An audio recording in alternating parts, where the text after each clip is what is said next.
अस्सलाम वालेकुम and good morning तव्हां सभिनी खे। मां आहियां तव्हांजी मेज़बान संध्या सुमरो। उमेद अथमि बिल्कुलु ठीकु ठाकु हूंदव, चाक चङा भला हूंदव ऐं हुअण बि घुरिजे। हरू भरू परेशान थियण मां ऐं जेको आहे सो हरू भरू जी नेगेटिव थॉट पालण मां ऐं पंहिंजी सिहत ऐं पंहिंजी ख़ासि तौर ते ज़हनी सिहत ख़राबु करण मां कुझु बि न आहे वरंदो।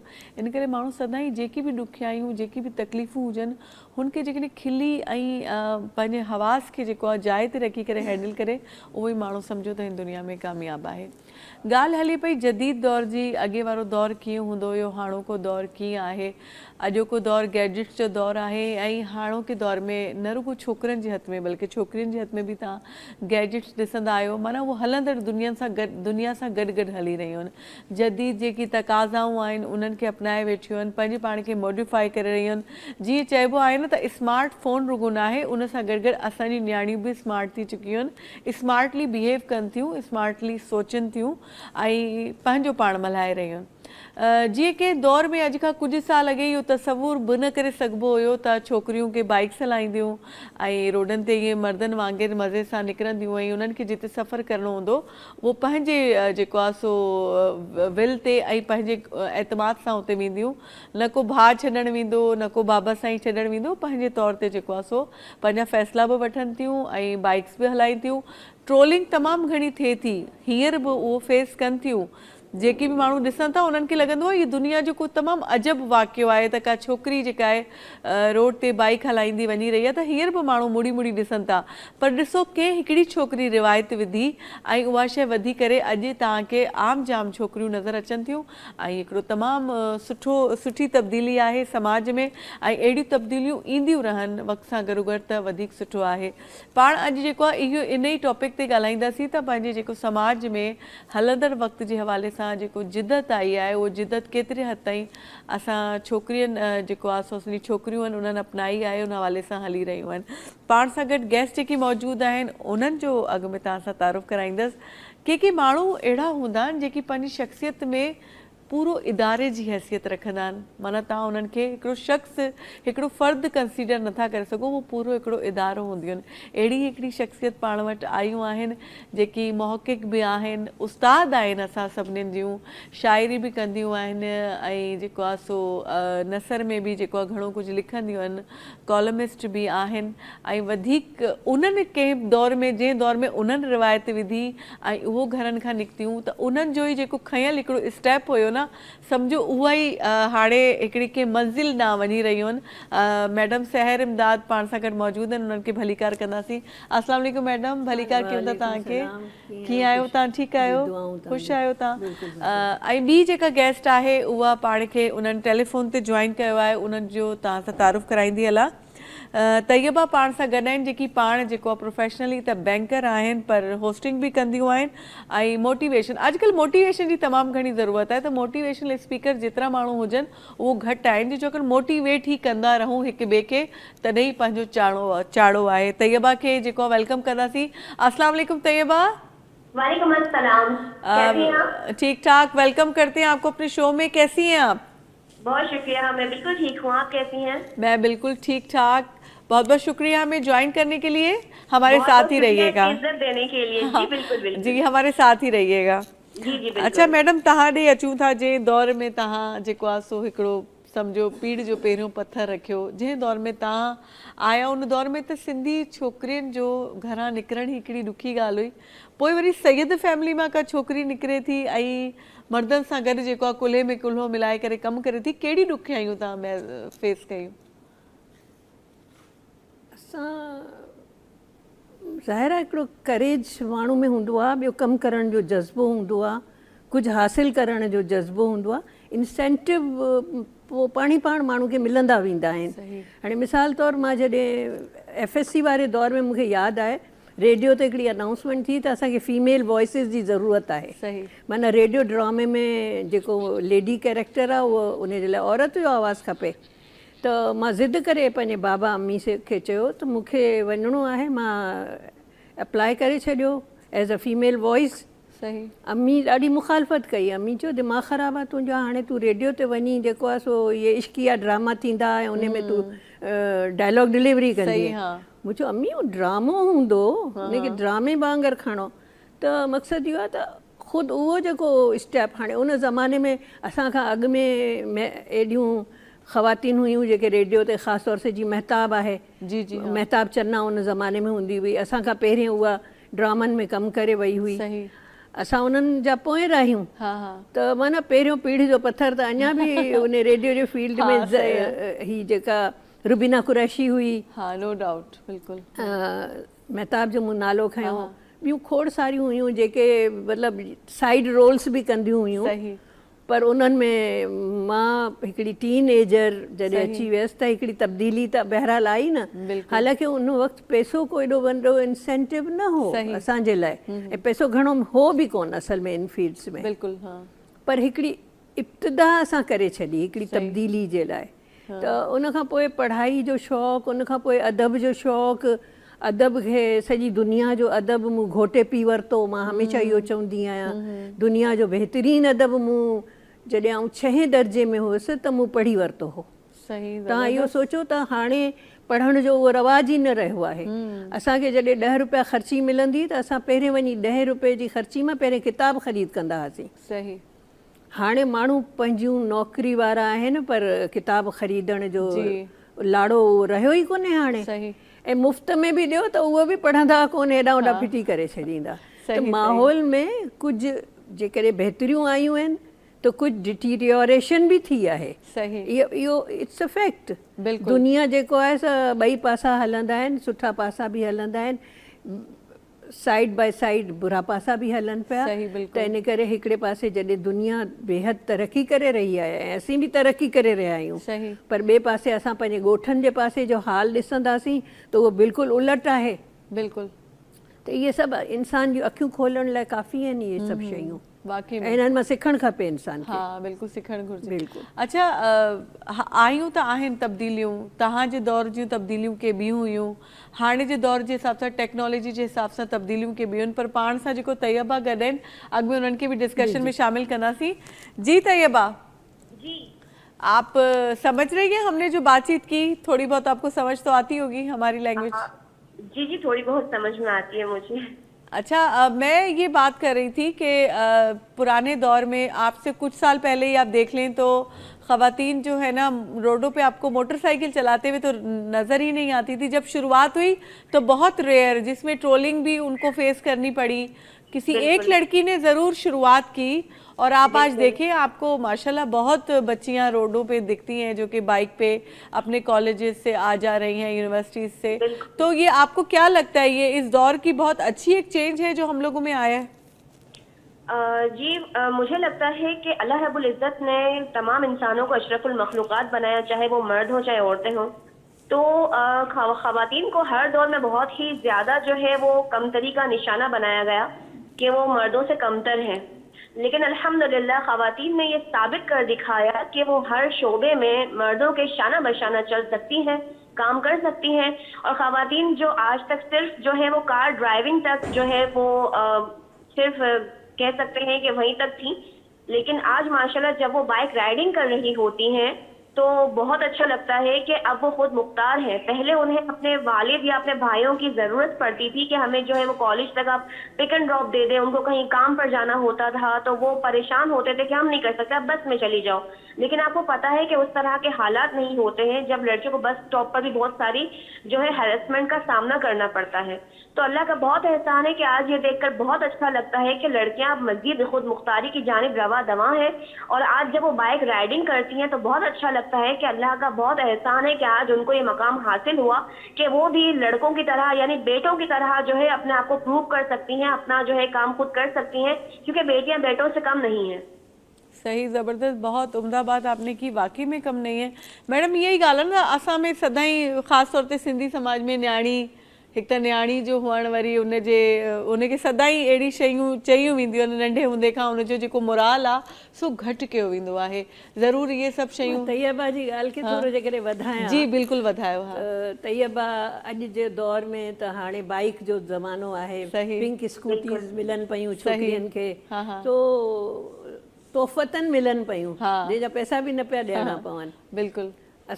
मां तव्हांखे ॿुधायां, तव्हांखे ॿुधी हैरत थींदी, ऐं जॾहिं 9-10 सालनि जी हुअसि असां पंजाब टूर ते पंहिंजे माइटनि सां गॾु वियासीं नश्तर मेडिकल कॉलेज मुल्तान। तव्हां सोचो मुल्तान खे उन ज़माने में बि ॾाढो पुठिते पियल ऑर्थोडॉक्स सिटी मञियो वेंदो हुयो। सही, बिल्कुलु। पर असां जॾहिं मुल्तान घुमी रहिया हुआसीं ऐं असां नश्तर मेडिकल कॉलेज वियासीं त उते छुट्टी जे टाइम ते उते जूं छोकिरियूं छोकिरा सभु साइकिलनि ते वञनि पिया। माना को सेग्रीगेशन न हुई, इक्वल पूरो रोड जेको नश्तर मेडिकल कॉलेज खां मुल्तान ॾांहुं वञण वारो रस्तो हो उन ते छोकिरा छोकिरियूं उन ज़माने में गोल वारा जेके कोट हूंदा हुआ, सही, हाँ, गाउन टाइप जा उहे पातल हुया छोकिरियुनि खे बि, ऐं एॾे कॉन्फिडेंस सां छोकिरनि सां गॾु साइकिलिंग कंदियूं पंहिंजे घरनि ॾांहुं वञी रहियूं हुयूं।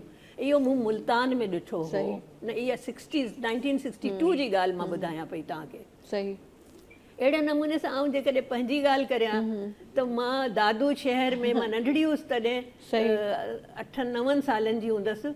मां साइकिल हलाईंदी हुअसि पंहिंजे भाइरनि सां गॾु, किराए जी साइकिलूं नंढियूं वठंदासीं ॿारनि जूं, ऐं उन में जेके करतब आहिनि हथु छॾे साइकिल हलाइण, मुंहिंजो पीउ मुंहिंजे नाले सां मशहूरु थी वियो। त उहा छोकिरी जेका साइकिल थी हलाए उनजो पीउ, अच्छा, त बाबा चवंदो अम्मी खे त तुंहिंजी धीअ त मूंखे सॼे शहर में मशहूरु करे छॾियो। सही, बिल्कुलु। दादू जहिड़ो पुठिते पियल शहर, ऐं ईअं न आहे उते औरतूं मर्द गॾिजी वॉक कंदा हुआ। सही। इहो मुंहिंजे नंढपण जी आऊं तव्हांखे ॻाल्हि ॿुधायां थी। त माना असां केतिरा मॉडर्न इवन उन्हनि दौरनि में हुयासीं। ऐं मां पंहिंजी ॻाल्हि ॿुधायां त जॾहिं मां BA में पढ़ंदी हुअसि, मीरपुर ख़ासि इब्न रुश्द गर्ल्स कॉलेज मूंखे वञिणो हूंदो, मां साइकिल ते अकेले सिर मां साइकिल ते पंहिंजे घर खां कॉलेज ताईं पंहिंजे वेंदी हुअसि साइकिल हलाए, ज़बरदस्त, ऐं अकेली मां वापसि ईंदी हुअसि। ऐं मीरपुर ख़ासि जहिड़ो नंढड़ो शहर, उते कंहिंजे लाइ इहा हैरत अंगेज़ ॻाल्हि न हुई। बिल्कुलु। That was the confidence of a girl, हाँ, जेको पंहिंजो माहौल ठाहे थी। बिल्कुलु, हाँ। त उन ज़माने में बाइक्स न हुयूं, पर असां साइकिल हलाई, हाँ, इहो बिल्कुलु इहो असां कयो, ऐं असां कॉलेज आया वियासीं साइकिल।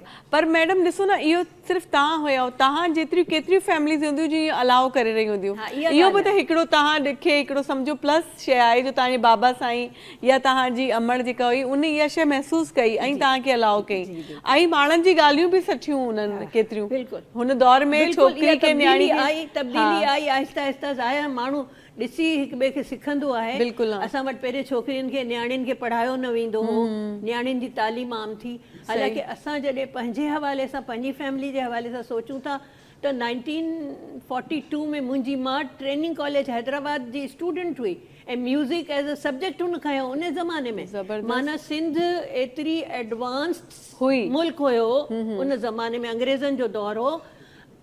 सिंधी मुसलमान छोकिरियूं म्यूज़िक एज़ अ सब्जेक्ट खणनि पियूं उन 40s में। सही। त ईअं कोन्हे त सिंध को ऑर्थोडॉक्स सोसाइटी हुई ऐं पुठिते पियल समाज हुयो, न, सिंध हर दौर में एडवांस सोसाइटी रही हुई। सही, बिल्कुलु। पर पोइ बाद जूं जेके हालतूं थियनि थियूं, मुख़्तलिफ़ कम्युनिटीज़ अचनि थियूं, उन्हनि जा पंहिंजा रवैया ऐं उन्हनि जूं पंहिंजूं जेके तौर तरीक़ा, उन्हनि जे करे उहा समाज में अबतरी, ऐं समाज में पोइ बुराई, ऐं पोइ उन बुराइयुनि खे ॾिसंदे माइट पंहिंजी धीअरनि खे ख़ासि तौर सां पोइ रोकींदा आहिनि। सही। त इहो जेको आहे घणनि ॿियनि ॻाल्हियुनि जे असर जे करे बि थींदो आहे। माण्हू मतिलबु पंहिंजे हिते जेके आहिनि असांजा सिंधी माण्हू ॾाढा बोल्ड बि हुया, मॉडर्न बि हुया, ऐं पढ़ियल लिखियल ऐं बाशऊर बि हुया। सही। माना शऊर त उन्हनि जी मिट्टी में हुयो, उन्हनि जी नस्लुनि में हुयो उहो शऊर। इहा ॻाल्हि वाकई में इन ते पाण पोइ ॻाल्हायूं त तैयबा पाण सां गॾु। जी तैयबा। जी बिल्कुल।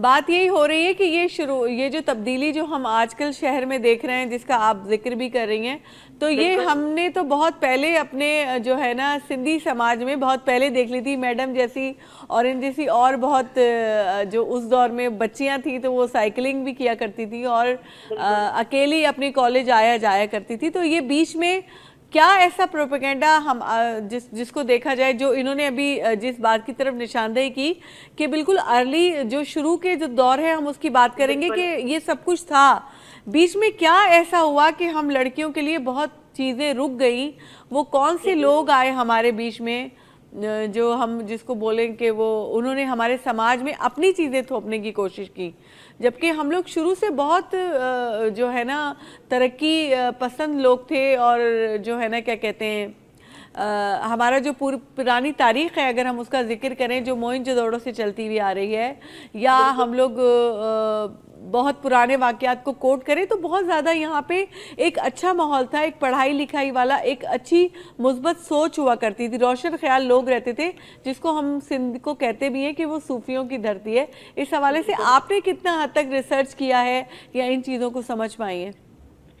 دیکھیے بیسیکلی ہم جینزیز ہیں نا، تو زیادہ دور نہیں جاتی۔ میری والدہ کے حوالے سے اگر میں آپ سے بات کروں تو میری والدہ کہتی ہیں کہ ایک وقت ایسا تھا کہ ہم بچپن میں لڑکے لڑکیاں ساتھ کھیلتے تھے، ساتھ بڑے ہوئے، اور ہم کالج تک، جیسے کہ میم نے کہا کہ ہم کالج تک سائیکل میں جاتے تھے، تو یہ سب چیزیں اپنی خالاؤں میں دیکھی ہیں میں نے کہ وہ بھی جو ہے کالج تک جاتی تھی، اسکول تک جاتی تھی، سائیکلنگ کرتی ہوئی جاتی تھیں، اور بہت ہی زیادہ لڑکوں کے ساتھ فزیکل ایکٹیویٹیز میں بھی، لائک ان کے ساتھ اسپورٹس میں بھی تھیں، ان کے ساتھ جو ہے انہوں نے کو ایجوکیشن بھی لیا ہے، اور ان کے ساتھ جو ہے وہ بہت زیادہ ہر کھیل میں ان لوگوں نے حصہ بھی لیا۔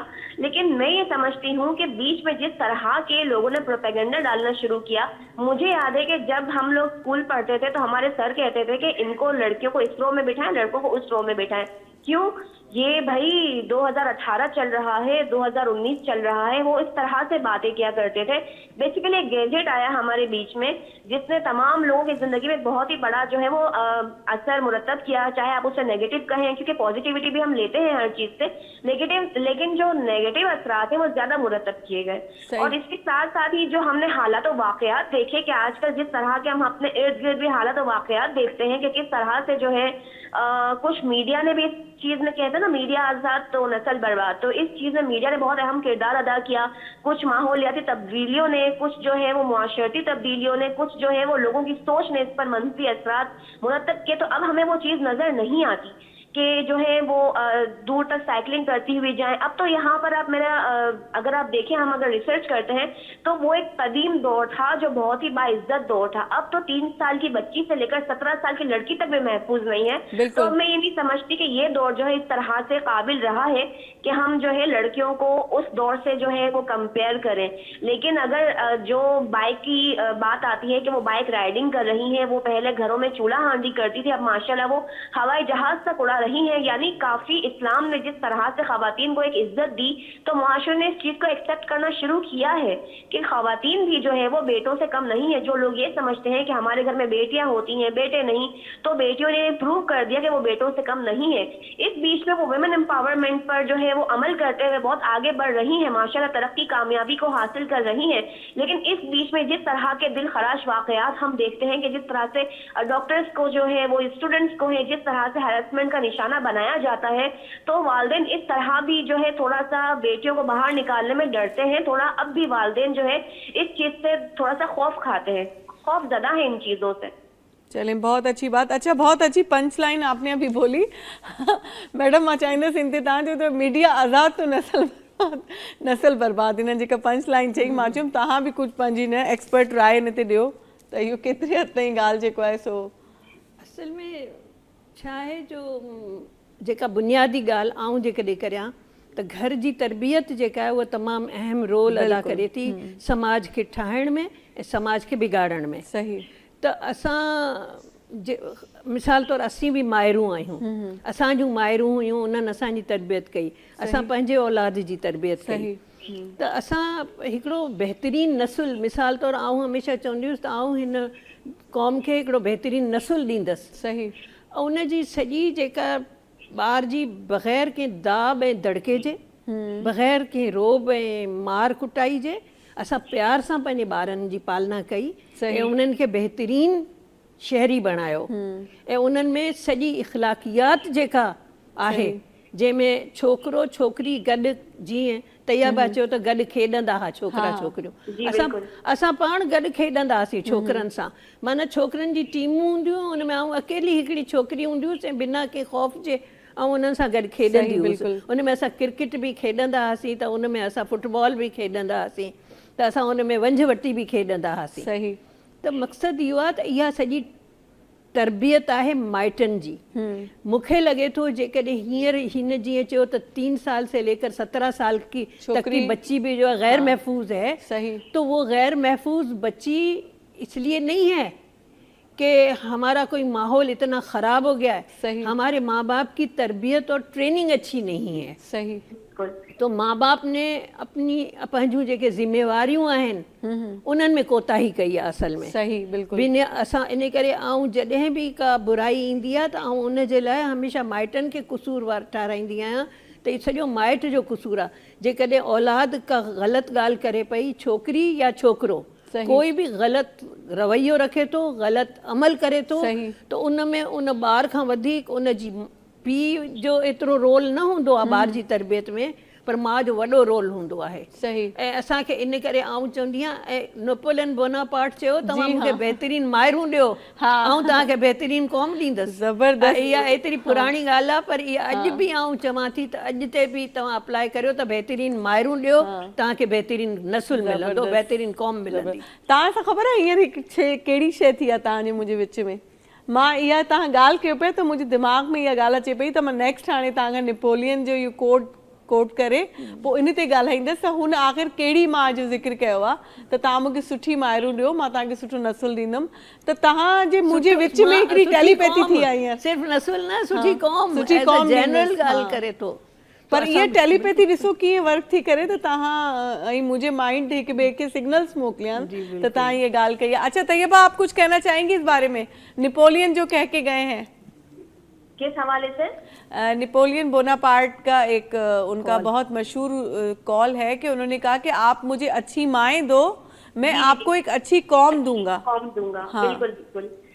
देखिए, बात सारी ये होती है कि माएँ अगर अच्छी तरबियत करेंगी ना अपनी औलाद की, तो बेशक वो आगे जाकर मुस्तकबिल के मेहमान बनेंगे। तो उनकी बात से मैं बिल्कुल एग्री करती हूँ कि अच्छी माएँ तो अच्छी कौम दूंगा, यानी कि औलाद को सिर्फ पैदा करके उसको पालना नहीं होता। मैम ने बिल्कुल सही कहा, क्योंकि तरबियत पर काम करना बहुत ही ज़्यादा ज़रूरी है, क्योंकि हम अशरफुल मखलूक़ात हैं। तो बच्चे तो जानवर भी पैदा करते हैं, तो अगर इंसान को अल्लाह रब्बुल इज़्ज़त ने अशरफुल मखलूक़ात बनाया तो इंसान का फ़र्ज़ है कि कुरान और सुन्नत के मुताबिक अपने बच्चों की तरबियत करें, उनको आगे बढ़ने के लिए कुरान और सुन्नत की रोशनी में दीन और दुनिया दोनों की तालीम के ज़ेवर से आरास्ता करें, ताकि वो आगे जाकर मुस्तकबिल के मेहमान बने, अपने माँ बाप का नाम भी रोशन करें, मुआशरे के लिए एक मिसाल बने। तो मैं उनकी बात से बिल्कुल एग्री करती हूँ, क्योंकि अच्छी माएँ जो होती हैं, अच्छी औलाद की औलाद की जो तरबियत करके उनको मज़ीद उनको निखारती हैं, उनको अच्छा बनाती हैं, तो वही औलाद माँ बाप के लिए आगे जाकर जो है वो निजात का सबब बनती है। चले, बहुत अच्छा। अच्छा मैम, तव्हां ॾे अचां थी त मां इहा ॻाल्हि थी त इन ते पाण मां चयुमि थोरो डिटेल में तव्हां नेपोलियन जे हिन ते ॻाल्हायो। सुठी माउ मां छा मुराद आहे? सुठी मां, नेपोलियन जेको सम्झाइण चाहे रहियो आहे वो छा सुठी मां जो मां मुराद इहा आहे त मिसाल तौर ज़रूरी न आहे असांजी, मिसाल तौर आऊं PhD आहियां, ठीकु आहे, पढ़ियल गढ़ियल हाईएस्ट रैंक्स ताईं आऊं एज़ अ प्रोफेसर आऊं 21 ग्रेड 3 साल आऊं 22 जे मूव ओवर में रहियसि, त माना हाईएस्ट ग्रेड ताईं आऊं वियसि, प्लस PhD आहियां, त सही आहे। पर असां अहिड़ियूं बि माइरूं ॾिठियूं असांजे जेके तजर्बे में आहियूं, जेके पढ़ियल बिल्कुलु न हुयूं। सही। उहो हिकिड़ो दौरु अहिड़ो हूंदो जंहिंमें छोकिरियुनि खे न पढ़ायो वेंदो, बिल्कुलु, पर उन्हनि खे ॿियो जेको घर जो औलाद खे पालण जो जेको सलीक़ो उन्हनि जूं माइरूं सेखारींदियूं हुयूं, उहो उन्हनि वटि हुयो। उहे पढ़ियल न हुयूं, पर उहे बहितरीन माइरूं हुयूं। मूं ख़ुदि ॾिठो आहे, मां उन्हनि खे सलूट थी करियां उन्हनि औरतुनि खे जो उन्हनि बहितरीन नसुल पैदा कयो। हाणे उन में छा आहे, मिसाल तौरु ॿार खे तव्हां मार सां ॿार खे तव्हां नथा सुधारे सघो, तव्हां प्यार सां पंहिंजे ॿार खे सेखारियो, जेका ग़लति आहे उन खे चओ त हीअ ग़लति आहे, जेको सही आहे उन जे लाइ उनखे एनकरेज कयो त हीअ सही आहे, सुठी शइ आहे। मिसाल तौरु मुंहिंजो ॿारु हिकिड़े भेरे हिकिड़ो शॉपनर स्कूल मां आयो, त उनजे जॉमेट्री बॉक्स में शाम जो मां उनखे पढ़ायां पई, ट्यूशन घर में ॾींदी हुअसि, त मां हिकिड़ो शॉपनर ॾिठो थोरो स्टाइलिश क़िस्म जो। मूं हुनखां पुछियो त इहो तो वटि इहो शॉपनर किथां आयो? सही। चई मुंहिंजे दोस्त ॾिनो आहे। हाणे मूंखे ख़बर न हुई त दोस्त ॾिनो आहे या हिन खे वणी वियो, हिन दोस्त जो खणी वरितो आहे।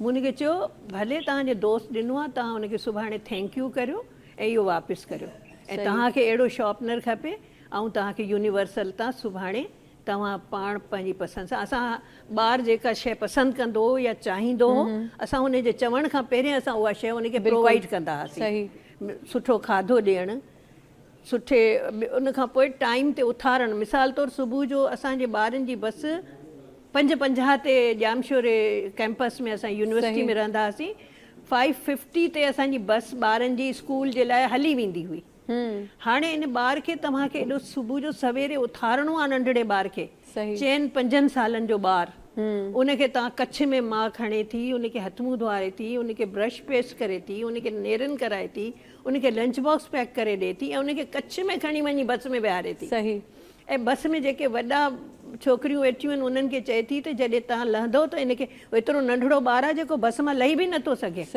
उनखे तव्हां लाहींदो त इन तरह सां ॿार जी नंढे में नंढी शइ जो ख़्यालु रखणु ऐं हुनखे चङाई बुराई जी उनखे परख ॾियणु बिल्कुलु ऐं टाइम जो क़दुरु करणु ॿार खे सेखारणु इहो सभु शयूं जेके आहिनि ऐं उन खां पोइ तव्हां पंहिंजे घर जो माहौल अहिड़ो ठाहियो जंहिंमें तव्हां मिसाल तौरु ज़ार मुड़ुस हिक ॿिए जी इज़त कनि घर में जेकॾहिं को वॾा रहनि था तव्हां उन्हनि सां कीअं रिस्पेक्टफुली ॻाल्हायो था कीअं बिहेव करियो था इहे सभु शयूं इनडायरेक्टली ॿार खे तरबियत कनि थियूं तव्हां ॿार खे जेको का बि मिसाल तौरु कूड़ न ॻाल्हाए कूड़ न ॻाल्हाए जॾहिं तव्हां कूड़ न ॻाल्हायो कंहिंसां ज़्यादती न करियो कंहिंखे मारियो न त इहे सभु शयूं तव्हां पंहिंजे अमल सां उन्हनि खे सेखारींदो ॿार खे सेखारे रहंदा आहियो बिल्कुलु त ॿार खे खुदि उन जे अंदरि में चङाई ऐं बुराई जो जेको फ़र्क़ु आहे उहो ॿार जे ज़हन में चिटो थींदो ऐं तव्हांजो ॿारु ॾाढो बहितरीनु ॿारु साबित थींदो तमामु ज़बरदस्त मैडम ॻाल्हियूं ॿोलियूं हलंदियूं रहंदियूं फ़िलहाल जेको साई जो वक्त थियो आहे पर साई वठूं था तैयबा आप भी हमारे साथ रहिएगा हम ब्रेक पे जा रहे हैं उसके बाद वापस आते हैं थोड़ी देर में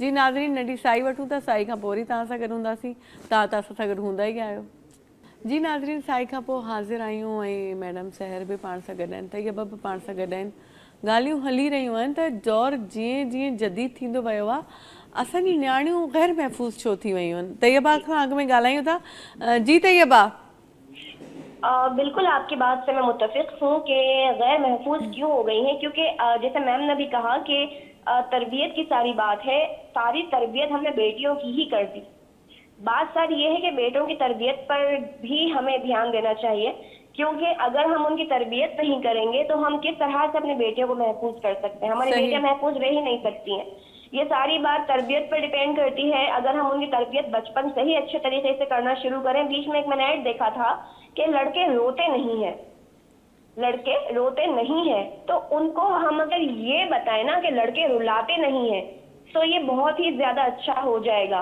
क्योंकि जिस तरह से आजकल हम माहौल देख रहे हैं ना कि जिस तरह से लड़के लड़कियों को हैरेस कर रहे हैं हम ये देखते हैं कभी तेजाब का वाकया पेश आ जाता है तो कभी जो है वो गोली मारने वाला वाकया पेश आ जाता है किस वजह से किन वजूहात की बिना पर अगर लड़की ने आपको मना कर दिया इनकार कर दिया मतलब कि आप जुनूनी हो जाएंगे आप उससे नुकसान पहुंचाएंगे आप उसकी जो है वो सेहत को नुकसान पहुंचाएंगे आप उसके ऊपर तेजाब डाल देंगे आप जो है उसे गोली मार देंगे तो ये सब डिपेंड करता है वालिदैन की तरबियत पर कि अगर वो अपने घर में बेटियों की तरबियत कर रहे हैं तो अपने बेटों को भी सिखाएं कि जिस तरह से ये तुम्हारी बहन है जैसे हमने न्याणी आपने न्याणी का वर्ड यूज किया हम मेमनों में भी न्याणी का वर्ड यूज होता है कि जैसे ये हमारी न्याणी है वैसे ही वो भी किसी की न्याणी है तो जैसे हम तुम अपनी बहन की इज्जत करते हो अपनी माँ की इज्जत करते हो वैसे तुम हर औरत की इज्जत करो सही क्योंकि अगर आप औरत की इज्जत करना नहीं सिखाएंगे तो वो इसी तरह की दरिंदगी का शिकार बनाता रहेगा हर औरत को क्योंकि अगर उसके अंदर दरिंदगी एक बार बैठ गई तो वो हर औरत के साथ इस तरह से हैरेसमेंट करता रहेगा इनकार की बुनियाद पर किसी के ऊपर तशद्दुद करना या फिर जो है वो अल्लाह माफ करे ज्यादती की बुनियाद पर किसी के साथ तशद्दुद करना तो ये सारी बातें तरबियत पर डिपेंड करती हैं अगर आप अपने बच्चे की तरबियत कर रहे हो तो आप देखो वो किस गैदरिंग में बैठ रहा है वो किस तरह से उसके स्कूल में उसकी प्रोग्रेस क्या है उसके ट्यूशन में उसकी प्रोग्रेस क्या है उसके कोचिंग सेंटर्स में उसकी प्रोग्रेस क्या है किस तरह के दोस्त हैं उसके उनकी फैमिलीज किस तरह की हैं वो रात को किस टाइम पर घर पर आ रहा है किस तरह के मोबाइल फोन या लैपटॉप में वो किस तरह की जो है वो चीजें देख रहा है ये सारी चीजें माँ बाप दोनों को मिलकर देखनी पड़ती हैं सिर्फ माँ की जिम्मेदारी नहीं है बाप की भी जिम्मेदारी है बेटियां नहीं है कि माँ उनको बिठाकर घर में कहे कि बैठो हांडी चूल्हा करो बेटे हैं घर के बाहर निकलेंगे 4 लोगों में उठेंगे बैठेंगे बिजनेस भी करेंगे आगे भी बढ़ेंगे लेकिन ये बाप की भी जिम्मेदारी है बेटे को मस्जिद तक लेकर जाए बेटे को नमाज पढ़वाए अपने साथ उसको हर एक्टिविटी में रखे सही, बहुत और अच्छा। बाप की जिम्मेदारी है। जी जी जी, बहुत अच्छा बोल रही हैं तैयबा। और आप, मैं अब समझ गई आपके पास आखिर क्या जंतर मंतर है। आखिर मैं और मैडम जो भी बातें कर रही हैं आप समझ कैसे जाती हैं, क्योंकि आप खुद मेमन स्पीकिंग है और वाकई में बहुत ज़्यादा आपकी और हमारी लैंग्वेज में सिमिलैरिटी है। बहुत अच्छी बात है दूसरी लैंग्वेजेस को समझना और उनके लिए अपने अंदर एक प्यार रखना, ये बहुत अच्छा जेस्टर है आपका। अच्छा मैडम, तव्हां चयो त यही ॻाल्हि थी रही आहे, घणी क़दुरु इहे ॾोह जेकी चऊं था न, जेको जदीद दौर अची वियो आहे त असांजी न्याणियूं ओतिरियूं ग़ैर महफ़ूज़ थी वियूं आहिनि, ऐं इन जो सबबु असां हिन गैजेट खे ई चऊं था, पर इन जो असुलु सबबु छा आहे? माना ॾोह किथां जेको आहे सो लैक थी रहियो आहे जो इहे वाक़िया तमामु घणा वधी विया आहिनि? ॾिसो न, हिकिड़ो त तव्हांजी गैजेट्स जी ॻाल्हि कई, भई ॻाल्हि इहा आहे त जंहिं ज़माने में इहे असां वटि न हुयूं शयूं, तॾहिं बि घरनि में फ़ोन त हूंदा हुआ न। बिल्कुलु, हाँ। जंहिंखे ख़राबु थियणो आहे बग़ैर फ़ोन वारे माहौल में बि ख़राबु थी सघे थो। सही। इहो को लाज़मी न आहे त जंहिं वटि मोबाइल फ़ोन आहे उहो ई जेको आहे सो, त उन में बि तव्हांखे मोबाइल फ़ोन इस्तेमालु करण जो सलीक़ो बि तव्हांखे पंहिंजी माउ पंहिंजो पीउ सम्झाईंदो सही। कहिड़नि माण्हुनि सां तव्हांखे दोस्ती रखणी आहे, कहिड़नि माण्हुनि सां दोस्ती नाहे रखणी, सही। कहिड़े क़िस्म जी गुफ़्तगू ऐं ॻाल्हियूं जेके आहिनि। मिसाल तौरु असांजे ॿारनि खे जॾहिं स्कूल में उन्हनि जो बुक एग्ज़िबिशन थींदो हो त मां उन्हनि खे ख़ासि तौर सां एक्स्ट्रा उन ॾींहुं ख़र्ची ॾींदी हुअसि किताबनि ख़रीद करण लाइ। माना ईअं मां ॿार खे इनडायरेक्टली मां ॿार खे एनकरेज कयो त किताब पंहिंजी पसंदि जा ख़रीद करे। बिल्कुलु, हाँ। सो नंढी एज खां ॿारनि किताब ख़रीद करणु शुरू कया, पंहिंजी लाइब्रेरी ठाहिणु शुरू कई। सही। माना जॾहिं उहो किताब ख़रीद करे पियो पंहिंजो त हीउ मुंहिंजो किताबु आहे, उन में सुठियूं शयूं पढ़े पियो, सिखे पियो। त हाणे इहो जेको आहे माइट जी तरफ़ां तरबियत जो हिकिड़ो हिसो आहे। मिसाल तौरु मुंहिंजो ॿारु कंहिंसां दोस्त, जीअं हाणे तैयबा चयो भई उहो त छोकिरो आहे, तव्हां पंहिंजे गोॾे सां गॾु ॿधी त नथा विहारे सघो, उहो त ॿाहिरि बि वेंदो, उहो कहिड़नि दोस्तनि में उथे वेहे थो, दैट इज़ मोर इम्पोर्टेंट। सही।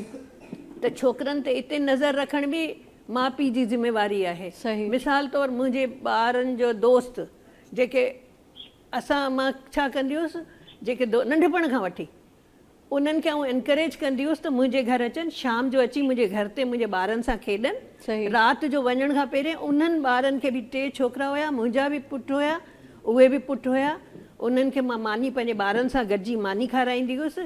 पोइ उन्हनि जा माउ पीउ वॉक जे लाइ निकिरंदा हुआ त वापसी ते असांजे घरां उन्हनि खे खणंदा वेंदा। त ॿार खे मिलण जुलण ऐं दोस्तियूं बि त ॿार जी ज़रूरत आहिनि न, पर तव्हां उन्हनि खे प्रोवाइड कयो हिकिड़ो माहौल अहिड़ो। मिसाल तौरु मां बजाए इहो चवण जे त मुंहिंजो ॿारु ॿिए कंहिंजे घर वञी खेॾे, मुंहिंजी नज़रुनि जे साम्हूं खेॾे पियो, त मां वधीक मुतमइन थींदी हुअसि। ऐं मां उन्हनि खे हर क़िस्म जो रांदीको, हर क़िस्म जी, मिसाल तौरु जेको टेक्निकल मशीनुनि जो पकड़ ऐं इन सां पुराणा रेडियो ख़राबु थियल उहे ॾेई छॾींदी हुअसि, छो त छोकिरनि खे वरी मैकेनिकल शयुनि जो घणो इंट्रस्ट हूंदो आहे, ठाहिण फिटाइण जो, त उहे बि ओसि ताईं बि आउं उन्हनि खे ॾींदी हुअसि ऐं घर ते पंहिंजे दोस्तनि सां खेॾनि।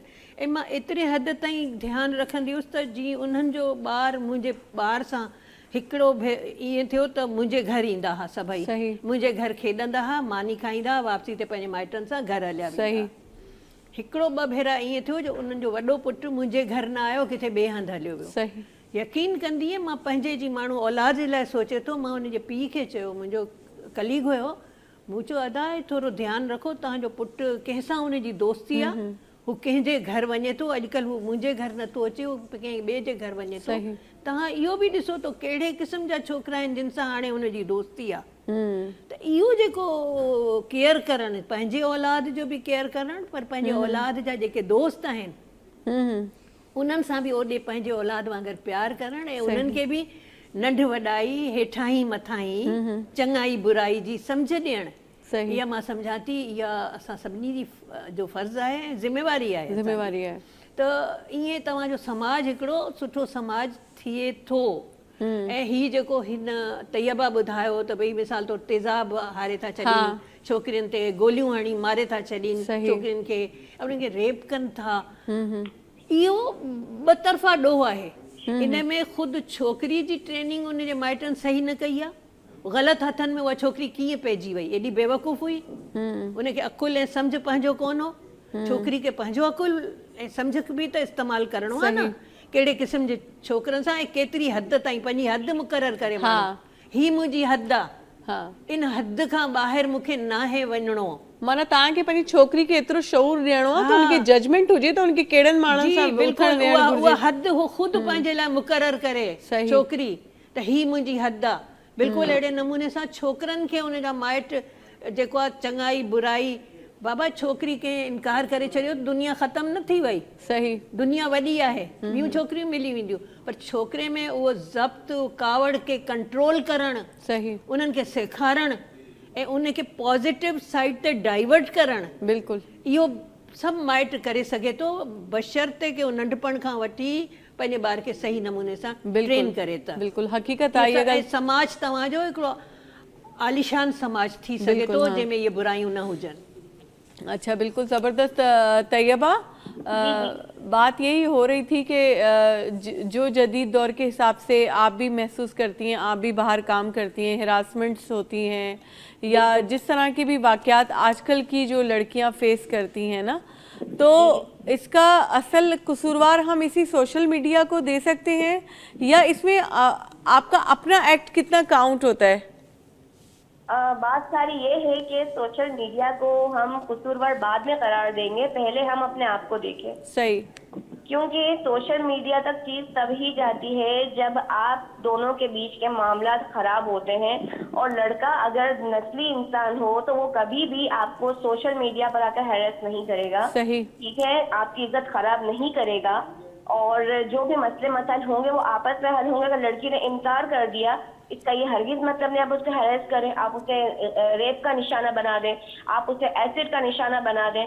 आप अपने आप को देखिए कि आपकी खुद की तरबियत क्या है। अगर आप किसी को गाली गलौज करते हैं, अगर आप किसी को जो है वो बेइज्जत करते हैं, अगर आप किसी के कैरेक्टर तक जाते हैं, तो वो लड़की क्या करेगी? वो अपने आने वाले कल को देखेगी, अपनी पूरी जिंदगी देखेगी। अगर वो देखेगी कि इस बंदे के साथ मेरा गुजारा नहीं है, ये बंदा मुझे हैरेस कर रहा है, अभी से मुझे मेंटली टॉर्चर कर रहा है, तो ये आगे जाके क्या करेगा मेरे साथ? सही, आपके सामने आपकी पूरी जिंदगी पड़ी है। अगर आपको पहले से रेड फ्लैग नजर आ रहे हैं तो आप कैसे उस इंसान से अपनी जो है वो शादी करके पूरी जिंदगी अपनी बर्बाद कर रही हैं, बल्कि आप अपनी जिंदगी बर्बाद करेंगे, अब आने वाले बच्चे की जिंदगी भी बर्बाद करेंगी। तो एक लड़की ये सब कुछ सोचती है, अगर एक लड़की ने ये सब सोचते हुए आपको इनकार कर दिया तो आपने उसको जो है वो अजियत का निशाना बना दिया, आपने उसको रेप का निशाना बना दिया कि मेरी नहीं तो किसी की भी नहीं, या आपने सोशल मीडिया पे उसको हरेस कर दिया। तो लड़कों की तरबियत बहुत ही ज्यादा अहम किरदार अदा करती है। अगर आप 5 वक्त के नमाजी हो, अगर आप दुनिया में खुद को जो है वो बहुत ही ज्यादा ये दिखाते हो कि भाई मुझसे ज्यादा जो है वो अल्लाह रसूल का मानने वाला कोई नहीं, इंटरनली आप खुद क्या हो कि आपके बारे में 4 लोग ये कहते हैं कि आप जो है वो गाली गलौज करते हो या आपकी तरबियत खराब है, तो ऐसे इंसान के साथ कोई अपनी जिंदगी नहीं गुजार सकता। और लड़कियां इसी वजह से ही इस जो है तजब्जुब का, इस जो है वो खौफ का, इसी जो है वो वहशत का शिकार हो जाती हैं, क्योंकि वो नो कहती हैं, वो नो कहती हैं और अगले को नो सुनना पसंद नहीं होता। तो इससे वालिदैन की तरबियत बहुत अहम किरदार अदा करती है। देखिए बात सारी ये है कि एक 3 साल की बच्ची भी तो महफूज नहीं ना। अब अगर हम ये कहें कि हम अपनी देखें तरबियत, तो बेशक लड़कियां अपनी हदूद में ही रहती हैं। अगर उनको रेड फ्लैग्स नजर आ जाते हैं तो वो अपना साइड इख्तियार कर लेती हैं। What about a 3 years girl? उस बच्चे की क्या करती है जिसके साथ जो है वो बेईमाना तशद्दुद किया जाता है, उसे ज्यादती का निशाना बनाया जाता है। तो इट्स ऑल अबाउट एजुकेशन, ये सारी तरबियत की बात है। अगर आप अच्छी तरबियत करेंगे अपने बेटे की, क्योंकि बेटा पैदा करना ही बहुत बड़ी आपने अचीवमेंट नहीं कर ली, बहुत बड़ा आपने तीर नहीं मार लिया कि मेरे घर पे बेटा हुआ है। उस बेटे की तरबियत करना बहुत बड़ी बात है, खासकर जब वो घर का पहला बेटा होता है, तो वही अपने आगे बहन भाइयों की जो है वो अच्छी तरबियत करता है। तो ये चीज देखनी बहुत जरूरी है कि बेटियां हो या बेटा हो, दोनों की यकसा तरबियत करनी चाहिए। दीन और दुनिया के जो है तरबियत और जेवर से आपको इल्म के जेवर से आरास्ता करना चाहिए, बहुत ही ज्यादा जरूरी है। और स्पेशली अब लड़कों के लिए बहुत ज्यादा जरूरी बन गया। लड़कियां जी जी बोलिए। तरबियत क्या कि लड़कियों की इज्जत किस तरह से करनी है उनको। चलिए बहुत अच्छा। और आपने जो निशानदेही की 3 years की बच्ची के लिए, उस पर हम फिर बाद में बात करते हैं कि उसके कौन से मुहर्रिकात होते हैं, उधर हम लोगों को खुद कितना जिम्मेदार बनना है। अच्छा मैडम, हलंदड़ दौर में जेकी भी तब्दीलियूं आयूं गुज़रियल दौर, तव्हां त मां त सम्झां थी तव्हां जो दौर वधीक इनकलाबी हुयो, ॾिठो वञे था। हलो, पर पंहिंजो हिकिड़ी आहे नओं ज़मानो आहे, खोड़ माना टेक्नोलॉजी जे हवाले सां खोड़ तब्दीलियूं अची चुकियूं आहिनि। सवाल पूरो कर त पोइ मां तोखे हा, त पोइ इन में हाणे तव्हांखे कहिड़ी तब्दीलियूं लॻंदियूं आहिनि? इहे त ॾाढियूं इनकलाबी तब्दीलियूं हाणे आयूं आहिनि, हुन इनकलाब खे तव्हां ॿिन्ही माननि में खणी अची सघो था। हाणे तव्हां जीअं चयो न त इनकलाबी तब्दीलियूं, मां तव्हांखे ॿुधायां, मूंखे हैरत थींदी आहे। ऐं सेन यूनिवर्सिटी में स्टूडेंट बि रहियसि, उनखां पोइ मूं 35 साल मूं ते पढ़ायो बि। सही। असां जॾहिं स्टूडेंट हुयासीं तॾहिं असां ॻिचीअ में रओ पाए वेंदा हुआसीं। उन ज़माने में फ्लैपर्स जो रवाजु हुयो, या टेडी पैंट्स जो बि रवाजु हुयो, ऐं नंढियूं नंढियूं शर्ट्स असां पैंट जे मथां पाईंदा हुआसीं। कोई असांखे घूरे कोन ॾिसंदो हो, कंहिंजे लाइ असां हिकु अजूबो न हूंदा हुआसीं उते यूनिवर्सिटी में। माना असां हिकिड़ी मॉडर्न फैमिली जी आऊं छोकिरी हुअसि, त तव्हां सम्झो त जेकॾहिं बिना रहिजे ऐं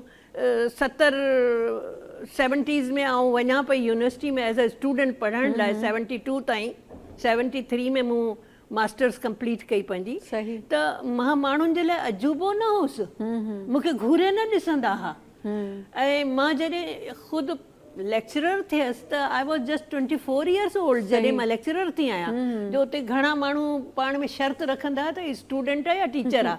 हिकिड़ा चवंदा त स्टूडेंट आहे, ॿिया चवंदा न टीचर आहे। छो त उहो दौर बि अहिड़ो हो जॾहिं 28 सालनि में वञी माण्हू मास्टर्स कंदा हुआ, वॾी उमिरि में ईंदा हुआ मास्टर्स करण लाइ। ख़ासि तौर सां ॿारहाड़ी जो असांजो जेको छोकिरो आहे या इवन छोकिरी आहे, उहो थोरो वॾी उमिरि में पढ़नि था। शहर जा छोकिरा 16 सालनि में यूनिवर्सिटी में अची वेंदा हुआ। त इहो जेको ख़ुदि फ़र्क़ु आहे, इहो वॾो फ़र्क़ु हो। पर शहर जो जेको पढ़ियलु छोकिरो आहे, उहो शहर जे माहौल सां छो त एडजस्ट थियलु हूंदो, उन जे लाइ छोकिरी जेकॾहिं रहे सां आहे या बिना रहिजे आहे, उनखे को फ़र्क़ु कोन पवंदो हो। पर जेको ॿहिराड़ी जो छोकिरो, जिते औरत ढकियल छुपियल आहे, परदनि में आहे, ॿाहिरि नथी निकिरे, रवनि में पाण खे हीअं वेढ़े सेड़े हले थी, उन जे लाइ इन माहौल में एडजस्ट करणु ॾाढो मुश्किल थी वेंदो। इहा शइ असां नोट कई। पर ॻाल्हि इहा आहे त हाणे आउं उन यूनिवर्सिटी में जॾहिं वञा थी, किथे को PhD जो मुंहिंजो स्टूडेंट जो एग्ज़ाम आहे उन में, ऐं मां यूनिवर्सिटी में ॾिसां थी त छोकिरियूं सभु अबाया पायो पियूं हलनि, निकाब कयो पियूं हलनि, सिर्फ़ु अखियूं पियूं ॾिसण में अचनि। माना एतिरी परदेदारी आहे। यूनिवर्सिटीज़ हाणे सभु कारनि गाउननि सां भरियल छोकिरियूं हलनि पियूं उन यूनिवर्सिटी में जिते असां ॻिची में रओ विझी हलंदा हुआसीं। त माना हिकिड़े पासे त तव्हां एतिरो औरतनि खे लुबादनि में लिकाए छॾियो, पर उन जे बावजूदि जेके ख़ुदि बुरायूं अचनि पियूं, उहे केतिरियूं पियूं अचनि जेके असांजे दौर में न हुयूं।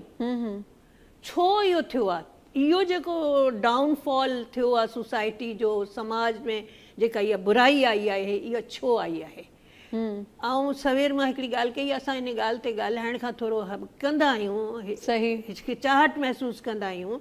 त मिसाल तौरु असां इहो ग़रीब हुजणु ॾोह न आहे, पर ग़रीब माण्हू जेतिरो घटि उपत आहे हुनजी ऐं घटि कमाई आहे, हुनजो सॼो ज़ोर ॿारनि ॼणण ते आहे। साल साल में हो ॿार ॼणनि था, ऐं ॿार जेको आहे घिटीअ जे रहमो करम ते ॿारनि खे छॾे था ॾियनि। माना हुन ग़रीब घराणे जे ॿारनि जी पालना जेका आहे उहा घिटी पई करे। घिटी उनखे सुठा जेके आहिनि से तौर तरीक़ा त कोन ॾींदी। घिटी में बुरा माण्हू बि हलनि पिया, मर्द छोकिरे सां जेका बुराई करे पियो। जंहिं छोकिरे खे नंढपण में हिकिड़ो भेरो कंहिं बुराई जो छोकिरो शिकार थी वियो, उहो अॻिते हली पाण बि उहा बुराई कंदो। त मक़सदु इहो आहे त रुगो ॿार ॼणे छॾणु तव्हांजी ज़िम्मेवारी न आहे। तव्हां पंहिंजे ॿार जी पालना कीअं पिया करियो। तव्हांखे पंहिंजा ॿार घिटी जे रहमो करम ते न आहिनि छॾणा, जेकॾहिं तव्हां सुठो समाज ठाहिणु चाहियो था, हिकिड़ो मिसाली समाज ठाहिणु चाहियो था, जिते तव्हांजी 3 सालनि जी छोकिरी खे माण्हू पंहिंजे औलाद वांगुरु सम्झे, पंहिंजी धीअ वांगुरु सम्झे, पंहिंजी भेण वांगुरु सम्झे त ही मुंहिंजी भेण आहे। पर घरनि में जेको नंढनि घरनि में रहनि था, सोढ़नि घरनि में रहनि था, उते अंदरि जेको कुझु ख़ासि तौर सां सेक्चुअली जेको थिए पियो, उहो ॿार जे तजुर्बे में अचे थो। ऐं उहो ॿार जॾहिं एतिरे नंढपण खां मतिलबु जिन्सी लिहाज़ खां एतिरो बाइल में थी थो वञे त उहो अॻिते जे लाइ वॾो ख़तरो आहे उहो छोकिरो, एक्सप्लोजर जेको थिए थो। सही सही, बिल्कुलु। इन जे करे इहे सभु ॻाल्हियूं सोचण जूं आहिनि ऐं इहे सिर्फ़ु असां जूं सोचण जूं न आहिनि, इहे हुकूमतनि जे बि सोचण जूं आहिनि। सही। त भई फैमिली प्लानिंग मिसाल तौरु तमामु ज़रूरी आहे फैमिली प्लानिंग। सही। भई जेको जेतिरो कमाए थो ओतिरा ॿार ॼणे, न त असां वटि मिडिल क्लास असांजो जेको आहे उहो हाणे पढ़ियल लिखियल क्लास सोचे थो त मां एतिरो कमायां थो त मुंहिंजे ॿार केतिरा हुअणु खपनि। सही। हिकिड़ो ॿार हुजे, वधि में वधि 2 ॿार हुजनि, इहा प्लानिंग हू ख़ुदि कनि था। सही। त आऊं सिर्फ़ु ॿार न ॼणे छॾियां, ऐं उन ॿार खे मूंखे पढ़ाइणो लिखाइणो बि आहे, अॻिते हली वॾो माण्हू बनाइणो आहे, मुंहिंजी ज़िम्मेवारी आहे। पढ़ियल गढ़ियल माण्हू इहो सोचे थो। सही। अणपढ़ियल तर में पियल माण्हू इहो नथो सोचे। सही। तव्हांजो समाज हितां बिगड़े पियो ऐं तव्हां जेको आहे सो ॻाल्हि इहा आहे त उते बि सुठा माण्हू हूंदा जेके इन्हनि ॻाल्हियुनि खे सम्झंदा हूंदा ऐं संभालींदा हूंदा, पर ॻाल्हि इहा आहे त ज़िम्मेवारी हर कंहिंखे पंहिंजी ज़िम्मेवारी पूरी सचाई सां निभाइणु खपे, छो त समाज सुभाणे अहिड़ा बिगड़ियल समाज ख़तमु थी वेंदा आहिनि, सोसाइटियूं ख़तमु थी वेंदियूं आहिनि। सही। असां लॻे पियो त असां आख़िरी हद ते पहुचूं पिया बुराई जी। अच्छा, मुझे ख्याल से ब्रेक जो टाइम थियो है, पाण नंढी साई वठंदासीं। तैयबा हमारे साथ रहिएगा, हम छोटी सी ब्रेक के बाद वापस आ रहे हैं। हलो त नाज़रीन, साई वठूं था, साई खां पोइ वरी तव्हां सां गॾु आहियूं। जी नाज़रीन, साई खां पोइ वरी तव्हां सां गॾु आहियूं ऐं जदीद दौर में हलंदड़ असांजी ख़ासि तौर ते न्याणियुनि खे कहिड़ा चैलेंजिस फेस करणा था पवनि, या वो छो आख़िर माना ॾिठो वञे दुनिया तरक़ी ॾांहुं वञी रहिया ऐं असां छा पोइते जो सफ़र तय करे रहिया आहियूं। इन ते पाण ॻाल्हाए रहिया आहियूं ऐं तैयबा पाण सां गॾु है। अस्सलाम वालेकुम तैयबा, आप हैं अभी तक हमारे साथ? वालेकुम अस्सलाम। जी जी बिल्कुल, मैंने कहा चेक कर लूँ कहीं डिस्कनेक्ट तो नहीं हो गया। अच्छा तैयबा, देखिए टेक्नोलॉजी तो है, गैजेट्स भी आ गए आजकल। एक गैजेट जिसपे मैंने कहा आप ज़ाहिर जेनज़ीज़ को जो है ना वो एक तरीके से उनकी नुमाइंदगी कर रही हैं, तो ये जो ई सिगरेट जो हम लोगों ने ई स्मोकिंग जो बहुत ज़्यादा अब जेनज़ीज़ में आ गया है, और अब जहाँ भी चाय कैफ़ेज़ पे जाते हैं, कोई होटल्स हैं, तो ये टेक्नोलॉजी को इस तरीके से, मतलब हमें इतना मॉडर्न होना है, ये किस तरफ हम जा रहे हैं? ये तो तबाही की का सफ़र शुरू कर दिया है सब जेनज़ीज़ ने। तबाही की तरफ ही जा रहे हैं, क्योंकि मैं ये समझती हूँ कि हम क्योंकि इस्लामी जमहूरिया पाकिस्तान, ठीक है, जो इस्लाम के नाम पे बनाया गया, वहाँ पर हम मशरिकी सकाफत को छोड़कर मगरबी तर्ज जिंदगी की जानिब रवादवा हैं। और ये जितने भी समझे के 9 दौलतिये होते हैं, या ये जो नए नए अमीर हुए होते हैं लोग, या फिर यूँ समझ कि वो बहुत ही ज्यादा फॉलो करते, क्योंकि हमारे मुल्क में अब मैं नहीं देखती कि कहीं पर भी हमें इस्लामी तर्ज जिंदगी जो है वो नजर आती है, हमें मॉडर्न दौर नजर आता है, जहाँ पर जो है जिस तरह की जो आ रहा है, जिस तरह आ रहा है, भाई वो मॉडर्न तर्ज जिंदगी अपनाओ। तो ये जो कि एक मैं समझती हूँ कि हम जो है पसमानदगी की जानिब रवा दवा हैं। अगर हम देखें कि मगरबी सकाफत है किस तरह से हमारी आने वाली नस्लों को, स्पेशली जो अभी हमारी नस्लें आएंगी, हमें नहीं पता उनके साथ किस तरह के हालात वाक़यात होंगे, जो अभी हम देख रहे हैं हमारे जेनज़ीज़ के साथ। तो हम ये समझते हैं कि वो बहुत ही ज़्यादा कॉपी कर रहे हैं मगरबी सकाफत को, मगरबी तर्ज ज़िंदगी को, ना ही जो है वो अपनी फैमिली का नाम ख़राब कर रहे हैं, बल्कि वो जो है अपनी सेहत को भी बहुत ही ज़्यादा मुतासिर कर रहे हैं। हम देखते हैं कि आजकल हर किसी के हाथ में ये चीज़ मौजूद है और कोई कुछ कहने वाला नहीं है। क्या हमें ये लगता है कि अब जो है बच्चे अपने माँ बाप की सुनते नहीं हैं, या फिर वो माँ बाप ने उनको इतना बिगाड़ दिया है अंधा पैसा देकर कि वो जो है अब कहते हैं कि भाई हमारे मन में जो आएगा हम वो करेंगे। हम पहले की फिल्मों में देखते हैं कि अमीर बाप की बिगड़ी हुई औलाद, तो हम ये नहीं समझ पाए कि अमीर बाप की बिगड़ी हुई औलाद है या गरीब बाप की बिगड़ी हुई औलाद है। खैर औलाद तो सबकी यकसा, लेकिन आपकी तरबियत इस चीज़ में बहुत ज़्यादा असरअंदाज होती है। तो टेक्नोलॉजी ने लोगों को जो है बहुत ही ज़्यादा, मैं समझती हूँ, बिगाड़ दिया। यदि टेक्नोलॉजी जिस तरह से लोगों की ज़िंदगी में, उनके रहन सहन में आसानी लाई है, उसी तरह से मैं समझती हूँ कि लोग जो है काफ़ी इस हद तक बिगड़ चुके हैं, क्योंकि अब हर काम मशीन करने लगी है। अब हर काम जो है मशीन ने ले लिया, तो टेक्नोलॉजी ने इस तरह से आपकी ज़िंदगी को मुतासिर किया है। और जिस तरह से आपने कहा कि ये जो ई स्मोकिंग वगैरह है, इस तरह की चीज़ें, इस तरह के जो गैजेट्स आ गए हैं, तो ये तो मुकम्मल बर्बादी है आपकी सेहत की भी, आपकी जो है वो तरबियत की भी, आपकी फैमिली के भी। अगर लोग आपको देखते हैं कि आप इस तरह के काम कर रहे हैं, आप इस तरह की चीज़ों में हैं, तो ये एक तरह से आप ये समझे इंसल्ट भी है, क्योंकि फिर ऐसे इंसान की जो है जगह जगह बातें होती हैं, कोई इज्जत तो रहती नहीं है। تو اس پر بھی والدین کو کڑی نظر رکھنی چاہیے کہ ہمارے بچے آیا کر کیا رہے ہیں. صحیح ہم جب بالکل ان کو پیسے دے رہے ہیں, ہم جو ان کو جو ہے خرچہ دے رہے ہیں, وہ اس کے ساتھ آیا کہ وہ اس کے ساتھ کس طرح سے پازیٹیوٹی میں کام کر رہے ہیں اس کو لے کر یا نیگیٹیوٹی میں کام کر رہے ہیں. چلیں ٹھیک ہے, اس پہ ہم میڈم سے بھی ان کا اوپینین لیں گے. جی میم तव्हां छा चवणु चाहींदव इहो जेको टेक्नोलॉजी जी खोड़ अहिड़ी शयूं जेके असांखे सुठियूं न आहिनि मिलियूं हिन दौर में, ऐं हिकिड़ो दौर तव्हांजो बि हूंदो हुयो प्योर बिल्कुलु, ऐं हाणोको दौर ॾिसो त हिन में शीशो बि अची वियो आहे, त हिन में ई स्मोकिंग बि अची वई आहे.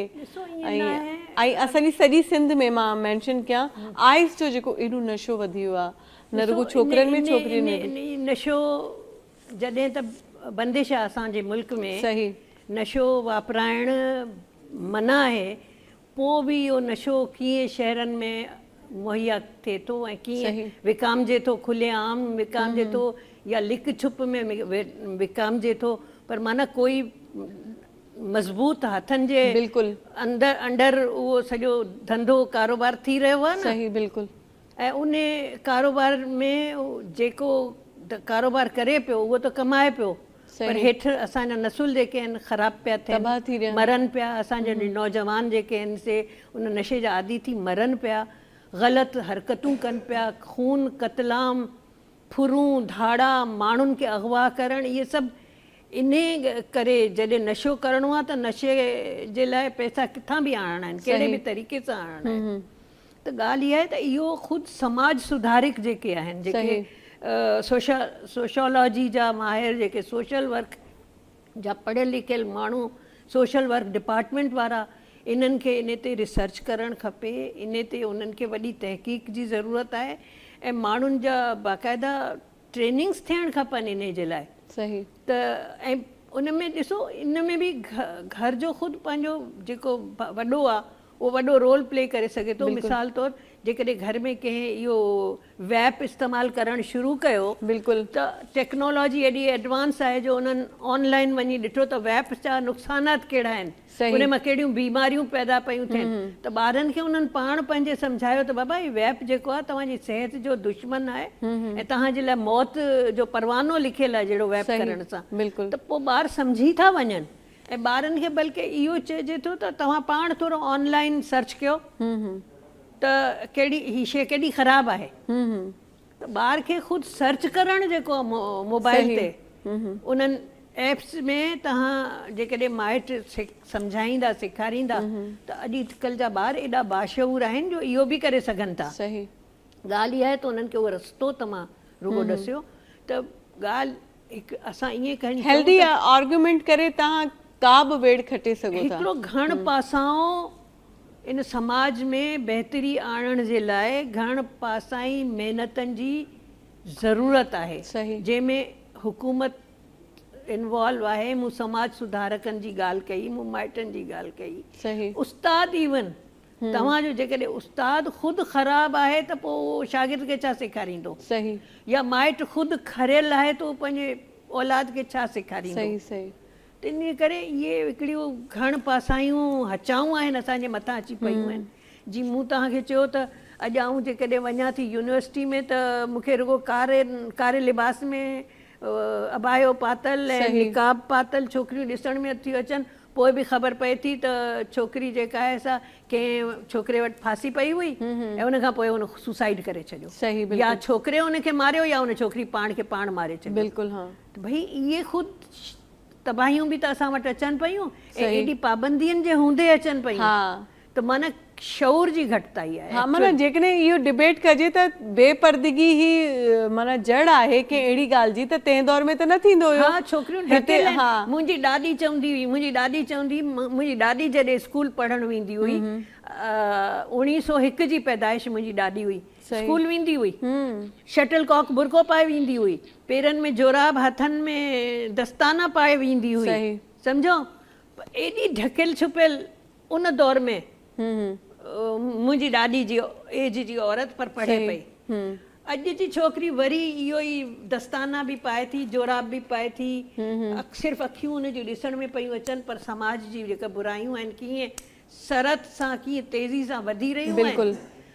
तमामु it's high time to think over it कि असां वटि किथे समाज में असां किथे कहिड़े जाइ ते असां ग़लति रस्ते ते हलणु शुरू कयो। बिल्कुल सही, जबरदस्त। तैयबा, हेलो, जी आवाज आ रही है? हाँ जी आ रही है। तैयबा, ये अभी जो बातें हो रही हैं, मतलब एक पहले दौर में होता था बच्चियां अगर कुछ करना चाहती थी तो उन्हें कहते थे सिलाई सीख लें, कढ़ाई सीख लें, और भी बहुत से इस तरह के काम थे दस्तकारी से रिलेटेड, तो वो कुकिंग सीखती थी, ठीक है। लेकिन अब दौर चेंज हो गया है। लेकिन क्या इसका मतलब ये है कि ये चीज़ें बहुत बुरी थी क्या, सिलाई कढ़ाई, इसको हमें बिल्कुल छोड़ देना चाहिए या इसको भी परसू कर सकती हैं लड़कियां, क्योंकि इसमें भी बहुत एडवांस टेक्नोलॉजीज आ रही हैं, या आप डिज़ाइनिंग की तरफ जा सकती हैं। आई थिंक आपकी कॉल ड्रॉप हो गई है। चलें, आप फिर दोबारा कनेक्ट करेंगी तो आपसे हम बात करेंगे। जी मैडम, यही गाल थिए पई त सिलाई कढ़ाई अॻु में असां कंदा हुआसीं, ठीकु आहे। असां पाण इहो दौर ॾिठो, जॾहिं असीं पढ़ूं पिया, असीं नौकरियूं करियूं पिया, यूनिवर्सिटीज़ ताईं वञूं पिया, तॾहिं असांजे ख़ुदि असांजे पाड़े में सिलाई कढ़ाई जो स्कूल हुयो, ऐं घणनि घरनि में जिते हू छोकिरियुनि खे वधीक 8 दर्जे खां अॻिते न पढ़ाईंदा हुआ, उहो सिलाई कढ़ाई जे कुकिंग जे क्लासिस में विझंदा हुआ। ऐं मां हिकिड़ी ॻाल्हि ॿुधायां तव्हांखे, त इहे सिबणु, भरणु, रधो पको करणु, घर खे पंहिंजो मैनेज करणु ऐं संभालणु, इहे सभु वॾा फ़न आहिनि। बिल्कुल वॾा फ़न आहिनि। तैयबा अची चुकी ना। अस्सलाम वालेकुम तैयबा। वालेकुम अस्सलाम जी। अच्छा, हम आपको दोबारा से ले आए, हम आपको जाने नहीं देंगे जब तक प्रोग्राम खत्म नहीं होगा।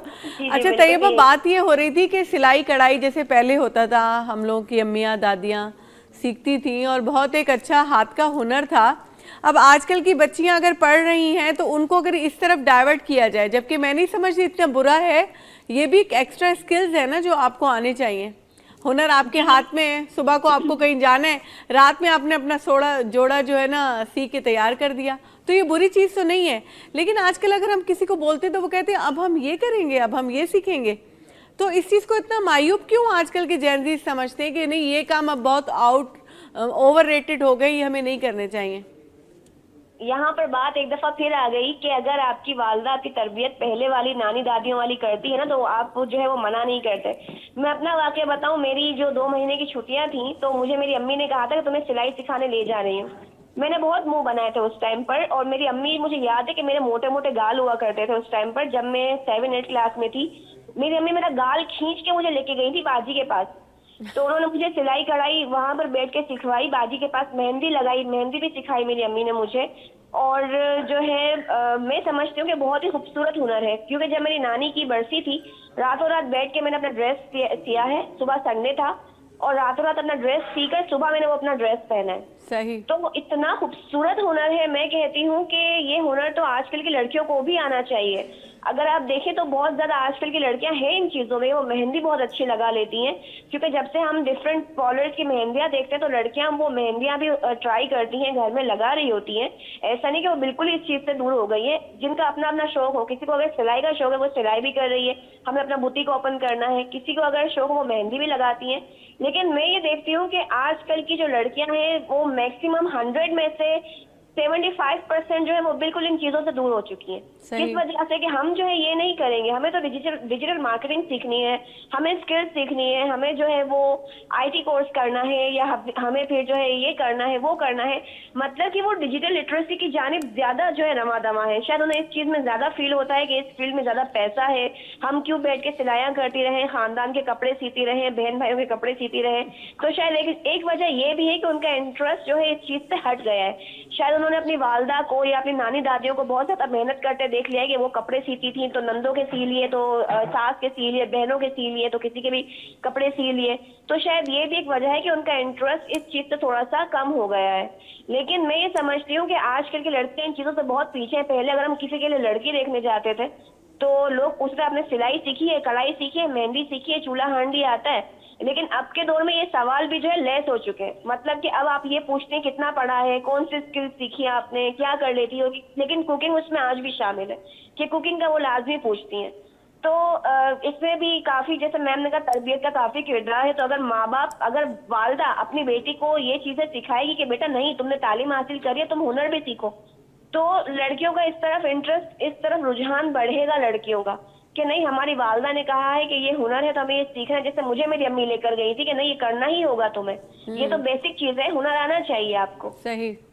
तो ये चीजें वो लड़कियां इंटरेस्ट लेंगी उन चीजों में, लेकिन अगर वालदा का ही इंटरेस्ट नहीं होगा, वो खुद ही मोबाइल फोन यूज करती रहेंगी, दिन भर स्क्रॉलिंग करती रहेंगी कि हम ये कर लें, हम वो कर लें, ऐसा है वैसा है, तो मैं नहीं समझती कि आपका दौर वो रहा है। ना वैसी माएँ रही है ना वैसी औलाद रही है। अब माएँ भी दिन रात ये गैजेट लेके स्क्रॉलिंग कर रही होती हैं और बेटियां भी वही काम कर रही होती हैं कि हम ये सीख लें, हम ये स्किल्स सीख लें, हम ये कर लें, हम वो कर लें। यानी कि दस्तकारी की जानिब से अब जो रुझान जो पहले की औरतों का या बच्चियों का था, अब वो नहीं रहा, हम नहीं देख रहे। सही, बिल्कुल, बहुत अच्छा जी। मैम तव्हां कुझु चवणु चाहींदव? हिते पाण में ऊअं ई ॻाल्हायूं पिया वरी त बि उस वक्त में इसमें हाँ, इन ते ही drop ॻाल्हायूं हो पिया गई थी, जी, तो हाँ, मैं drop बात कर रही थी इसमें। तो बात ये है कि ये जो हुनर, मैंने कहा कि हम लोग जब पढ़ रहे थे तो ऐसी भी बच्चियां थी, मगर ये नहीं है कि ये आप समझें कि लड़की के लिए सिर्फ फ़र्ज़ है ये सही कि वो जो है सिर्फ उसको खाना पकाना, सिलाई कढ़ाई आना चाहिए, साथ में और चीज़ें भी आनी चाहिए। अब जैसे हम अपनी मिसाल आऊँ पंहिंजो मिसाल ॾियां त आऊं पढ़ंदी भी हुअसि, पढ़ण में आऊं किताबनि जो कीड़ो हुअसि, सही, ऐं लिखंदी भी हुअसि साॻे वक़्तु, माना राइटर वारो रोल भी मूं शुरू करे छॾियो स्टूडेंट लाइफ में। पर उन सां गॾोगॾु मां सिलाई कढ़ाई, मां पंहिंजा कपिड़ा पाण भरींदी हुअसि, डिज़ाइनिंग कंदी हुअसि, पंहिंजे कपिड़नि जी मां डिज़ाइनिंग कंदी हुअसि, मां कुकिंग ॾाढी सुठी कंदी हुअसि, जो माण्हू मुंहिंजे घर जी दावत थींदी त माण्हू आङुरियूं चटींदा हुआ खाधे ते, ऐं मूंखे इन ते फ़ख़्रु महसूसु थींदो हो। मां प्रोफेसर आहियां, सो वॉट, पर मां साॻे वक़्तु ॾाढी सुठी टेस्टी डिशिस भी रधे थी सघां। मूं कॾहिं पंहिंजे घर में पार्ट टाइम माई कम जे लाइ न रखी। सही, मां यूनिवर्सिटी में जॉब कंदी हुअसि, मां पंहिंजे घर जा सभु कम पाण कंदी हुअसि, ऐं मूंखे इन ते हमेशह फ़ख़्रु महसूसु थींदो हो। सही, मां कॾहिं इन ते इहो न सोचियो त इहा का औरत जी बेइज़ती आहे या इन में औरत जी का घटिताई आहे, नेवर। इहा वधीक फ़ख़्र जी ॻाल्हि आहे त आउं पढ़ियल लिखियल आहियां, ऐं प्रोफेसर आहियां, ऐं स्कॉलर आहियां, ऐं कॉन्फ्रेंसिस में पेपर पढ़ां थी, पर एट द सेम टाइम मां पंहिंजो घर ॾाढे सुहिणे नमूने हलायां पई, मां पंहिंजे घर में कुकिंग ॾाढी सुठी कयां पई, ऐं नयूं नयूं डिशिस ऐं जेको आहे सिखां थी, जेके नथियूं अचनि था उहे सिखां थी, ऐं कपिड़ा पंहिंजा पाण ऐं भरींदी हुअसि, सिबंदी हुअसि। मुंहिंजी धीअ जॾहिं 9th मैट्रिक जी स्टूडेंट थी, उन ज़माने में बुटीक्स न हूंदा हुआ। सही, मां बुटीक्स खां वधीक ख़ूबसूरत डिज़ाइनिंग करे कपिड़ा उनखे सिबी पाराईंदी हुअसि पंहिंजी धीअ खे, ऐं शादियुनि में जेॾी महिल वेंदी हुई त मुंहिंजी धीअ सभिनी छोकिरियुनि मां मुनफ़रिद लॻंदी हुई, छो त उनजी माउ ऐं मूं इहे शयूं पंहिंजी धीअ खे बि सेखारियूं। सही, मुंहिंजी धीअ डॉक्टर आहे, पर हू पंहिंजा इहे सभु रधा पका सिलायूं कढ़ायूं सभु करे थी, ऐं उन ते शर्मसार न आहे, उन ते फ़ख़्रु थी महसूसु करे। त मां सम्झां थी इहो बि असांखे पंहिंजे ईंदड़ नसलुनि में मुंतकिल करणु खपनि इहे शयूं, त इहे का शर्मिंदगी जी ॻाल्हि कोन्हे त आउं पंहिंजो घर जो कमु पाण थी करियां, या आउं पंहिंजो रधो पको पाण थी करियां, या आउं पंहिंजा कपिड़ा पाण थी सिबां। No, it's matter of pride for me. बिल्कुलु, बिल्कुलु। इहो वाकई में तव्हां तमामु सुठी ॻाल्हि कई आहे, पर मजबूरी आहे, पाण ब्रेक वठूं था। नाज़रीन, नंढी साई वठूं था, साई खां पोइ वरी तव्हां सां गॾु हूंदासीं, तव्हां प्लीज़ काॾे बि न वञिजो। जी नाज़रीन, साई खां पोइ वरी तव्हां सां गॾु आहियूं, ऐं ब्रेक में हिकिड़े ॿिए महिमान पाण खे जॉइन कयो आहे, सभिनी खां अॻु में उन्हनि सां तव्हांखे मिलाईंदासीं, पोइ वरी पाण जेको ॻाल्हि ॿोल कयूं पिया वरी अॻिते हलाईंदासीं। पाण सां गॾु आगा तालिब साहिबु मौजूदु आहिनि। पढ़ण ऐं पढ़ाइण जे शोबे खां उहे उन्हनि जी जेका आहे सा लाॻापो आहे, ऐं तमामु सुठी शख़्सियत आहिनि, असांजा सीनियर्स आहिनि, उन्हनि खे भली कार कंदासीं। अस्सलाम वालेकुम सर, वेलकम करते हैं आपको अपने शो में, कैसे हैं आप? बहुत शुक्रिया। ठीक ठाक हैं? खुदा का शुक्र। अच्छा सर, हम बात कर रहे थे कि जदीद जो दौर है, उस जदीद दौर ने हमारी ख़वातीन को कितना जदीद किया है। देखा जाए तो टेक्नोलॉजी का हमेशा सबसे ज़्यादा जो बेनिफिट लेते हैं या फ़ायदा उठाते हैं तो मर्द हजरात या लड़के उठाते हैं, तो हमारी लड़कियां कितने हद तक टेक्नोलॉजी यूज़ करके इस जदीद दुनिया के साथ हम कदम ब कदम हैं, इस पे हम डिस्कशन कर रहे थे, तो आपकी क्या राय है इस बारे में? देखिए, दौर तो जदीद आ गया, लेकिन अगर हम उस दौर में जाएं जब तालीम का रवाज ख़वातीन के लिए बिल्कुल नापैद था। सही। उस ज़माने की शायरात, उस ज़माने के प्रोफेसर्स, उस ज़माने की ख़वातीन बहुत तालीम याफ्ता थीं। बेशक। यानी अगर हम मिसाल दें महलका बाई चंदा से, तो महलका बाई चंदा अपने ज़माने की वाहिद औरत थी जो साहिब दीवान भी थी और बच्चों को अपने घर पे तालीम भी देती थी। सही। दौर जदीद में ख़वातीन ने और दूसरे हजरात ने बहुत ज़्यादा फ़ायदा उठाया है जो आजकल की नई टेक्नोलॉजी है। لیکن بدقسمتی سے اس میں ایک سب سے بڑا نقصان یہ ہوا کہ ہماری خواتین میں، ہمارے اسٹوڈنٹس میں تعلیم کا رجحان مطالعے کی طرف سے ہٹ گیا، اور وہ زیادہ تر چلے گئے اس لیٹسٹ ٹیکنالوجی پہ جو ان کو بعض دفعہ فیک نیوز بھی دیتی ہیں، غلط انفارمیشن دیتی ہیں۔ تو میرا یہ اپنا خیال ہے کہ خواتین کو بھی اور ہمارا جو نوجوان طبقہ ہے اس کو مطالعے کی طرف آنا چاہیے، انہیں نے فائدہ بہت اٹھایا ہے۔ صحیح۔ دیکھیے اس وقت اگر آپ اجازت دیں، آپ تشریف فرما ہیں، آپ کی موجودگی میں جسارت کر رہا ہوں یہ کہنے کی کہ اس وقت جو یونیورسٹیز سے پی ایچ ڈی اور ایم فل آ رہے ہیں بچے، ان کے مقالے جب آپ دیکھیں تو ایسا لگتا ہے کہ وہ زبان کسی اور کی ہے اور مقالہ کسی اور کے نام سے آ رہا ہے۔ صحیح، زبردست۔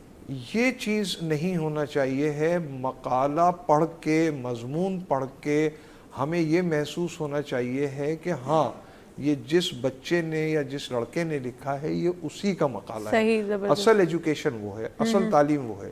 یہ تعلیم نہیں ہے کہ مقالہ اس میں کتنی احتیاط سے کام لوں، صحیح، بالکل، کہ مقالہ سپروائزر صاحب کا لکھا ہوا ہے اور کسی اور کے نام سے آ۔ اس کو اصل میں جدیدیت کہتے ہیں کہ آپ کا اپنا ہنر آئے ہاں جدید۔ دیکھیں میں تو قدیم اور جدید کا ذاتی طور پہ میں قائل نہیں ہوں۔ قدیم دور میں بھی کچھ اس قسم کی ہوتی تھیں چیزیں کہ جو بہت پیسے والا طبقہ تھا وہ اتالیق کو رکھ کے اور ان سے کچھ اپنے نام سے شاعری بھی کروا لیتا تھا، مضامین بھی لکھوا لیتا تھا، لیکن وہ بہت وقتی ہوتا ہے۔ اب ایک مقالہ ابھی میرے پاس آیا، اس میں نے کہا یہ زبان آپ کی نہیں ہے، میں اس کو کیسے اپروف کروں؟ سر وہ زبان کس کی ہے اس سے بھی ہم بات کرتے ہیں۔ اچھا طیبہ آپ سن رہی ہیں ہمیں؟ طیبہ جی، طیبہ آپ کا بہت بہت شکریہ، آپ اتنی دیر ہمارے ساتھ رہی اور ماشاءاللہ بہت مفید گفتگو آپ نے کی۔ آپ کوئی چھوٹا سا میسیج دے سکتی ہیں، اس کے بعد ہم آپ سے رخصت لیں گے۔ جی بہت بہت شکریہ کہ آپ نے مجھے قابل سمجھا کہ اپنے پروگرام کی زینت بنایا اور آج کے خوبصورت سے پروگرام کا حصہ بنی میں۔ میسج یہی دینا چاہوں گی، جو آج کی ہماری گفتگو کا جو نچوڑ رہا، جو کنکلوژن رہا، وہ یہی رہا کہ بیٹیاں بیٹوں سے کسی طرح سے کم نہیں ہے، بات ساری آپ کی تربیت کی ہونی چاہیے۔ اگر آپ یہ سمجھتے ہیں کہ بیٹیاں جو ہیں ان کو اپنی باؤنڈریز سیٹ کرنی چاہیے، تو بیٹوں کو بھی سکھانا چاہیے کہ ان کو بھی اپنی باؤنڈریز سیٹ کرنی چاہیے۔ اور اگر آپ اپنی بیٹیوں کو علم دے رہی ہیں تو ان کو ہنر بھی دیں، اور اگر ان پر بھروسہ کر رہے ہیں تو پراپر بھروسہ کریں۔ اولاد کو بھی چاہیے کہ اپنے والدین کا بھروسہ نہ توڑیں، ان کے بھروسے پر پورا اتریں، چاہے وہ بیٹی ہو چاہے وہ بیٹا ہو۔ اور جس طرح سے آپ اپنی بیٹیوں کو انکریج کریں گے وہ انشاءاللہ اپنی زندگی میں آگے بڑھتی رہیں گی، جو ہے گھر سے نکل کے، چولہا ہانڈی سے نکل کے اپنے ایمز کو پرسیو کر سکیں گی۔ لیکن چولہا ہانڈی سے نکلنا نہیں ہے، ہمیں اس میں رہتے ہوئے بھی بہت کچھ اچھا کرنا ہے۔ چلے بہت بہت شکریہ طیبہ آپ کا۔ میں یہی کہنے والی تھی نا آپ سے کہ دیکھیں ہم جو ہے کوکنگ بھی کرتے ہیں، آج بھی پوچھا جاتا ہے کوئی اسکلز ہو نہ ہو کوکنگ کر لیتی ہو، کیونکہ میری امی ایک ہی بات سکھاتی تھی ہم کو بچپن سے کہ جب شوہر گھر پہ آئے گا تو وہ کھانا مانگے گا آپ سے، وہ آپ کی اسکلز نہیں مانگے گا، اور شوہر کے جو دل کا راستہ ہے وہ پیٹ سے ہو کے جاتا ہے۔ اچھا تو آپ چولہا ہانڈی چلو اس پہ پھر کبھی ہم پھر پروگرام کر لیں گے۔ طیبہ بہت بہت شکریہ آپ کا ہمیں جوائن کرنے کے لیے، تھینک یو سو مچ۔ جی اچھا آپ کی طرف آتے ہیں طالب صاحب، بات آپ جو کر رہے تھے، جو آپ نے کہا کہ وہ مقالہ اس کا نہیں ہے، وہ کسی اور کی زبان ہے، یہ کوئی سپروائزر یا وہ نہیں، یہ ایک سپروائزر جو ہم سب کے اوپر آ کے بیٹھ گیا ہے، جس کو ہم اے آئی کی کہہ رہے ہیں یا چیٹ جی پی ٹی کہہ رہے ہیں، اس سے بہت بچوں نے میڈم تاں کی چھا چاہتا ہے بابت۔ دیکھیں جی اجازت آپ بولیں۔ دیکھیں اے آئی ایک بالکل الگ فیلڈ ہے، آرٹیفیشل انٹیلیجنس ہے نا، وہ بالکل ایک الگ چیز ہے۔ ابھی جو ہماری خاتون مہمان تھیں انہیں نے چولہے ہانڈی کی بات کی، تو میں مسکرا اس لیے رہا تھا کہ خواتین کو اب چولہے ہانڈی سے نکل آنا چاہیے ہے۔ اس کی وجہ یہ ہے کہ آپ کے جو سوشل میڈیا ہے اس کے اوپر اتنی ریسیپیز ہیں 15-15 منٹ کی کہ وہ آپ بڑے آرام سے اپنی جاب سے بھی آئیں اور کھانا پکا کے اپنے شوہر کو بھی دے دیں اور بچوں کو بھی دیں۔ اب اس میں جو دیکھیے خواتین کے حوالے سے جدیدیت میں جو سب سے بڑا رول ہے نا، وہ تو ایک ہے کہ جو خاتون جاب کر رہی ہیں ان کی شادی کا. اس سلسلے میں یہ بات آپ کی اجازت سے اور آپ کی موجودگی میں ضرور کہنا چاہوں گا کہ خواتین جب ماسٹرز کر لیتی ہیں, ایم فل کر لیتی ہیں, پی ایچ ڈی کی طرف چلی جاتی ہیں, پھر ان کی خواہش ہوتی ہے کہ میں جاب کروں. صحیح. لڑکی یہ کہتی ہے کہ ماسٹرز کرنے تک تو مجھ سے شادی کی بات نہ کریں, بات نہ کی جائے. ایم فل کے بعد وہ کہتی ہے اب تو میں ایم فل میں پھنس گئی, اب مجھ سے شادی کی بات نہ کریں. اس میں لڑکی کی ایج نکل جاتی ہے. صحیح. میں یہ ایڈوائز کرنا چاہتا ہوں آپ کے چینل کے ذریعے سے کہ بچیاں جو ہیں ہماری, جب ان کے ماں باپ کہیں ان کو شادی کے لیے راضی ہونا چاہیے, اور ان کی سسرال جو ہے وہ اس بات پہ راضی ہو کہ ہم بچی کو اس کا شوق پورا کروائیں گے. اس کے بعد جو پرائرٹی شروع ہوتی ہے نا وہ اس بچے کی ہوتی ہے جو جنم لیتا ہے. صحیح.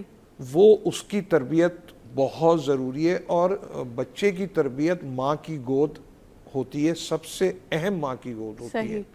جس وقت بچہ پہلی دفعہ اپنے منہ سے ماں کہے وہاں سے اس کی تربیت شروع ہو جاتی ہے. صحیح. تو وہ ماں کا رول بہت وائٹل, بہت بہت وسیع پیمانے پہ ماں کا رول ہوتا ہے. میں آپ کی اجازت ہو تو ایک مثال پیش کروں کہ میری پروفیسر تھیں ڈاکٹر بسم اللہ نیاز احمد. انہی نے زیادہ تر وقت اپنے مطالعے کو دیا, انہوں نے اردو گیت پہ پی ایچ ڈی بھی کیا, اپنے مطالعے کو دیا, اپنے مطالعے کراچی یونیورسٹی میں پڑھایا, اور اس کے بعد اس کے ساتھ ساتھ انہوں نے اپنے بچوں کی وہ تعلیم اور تربیت کی.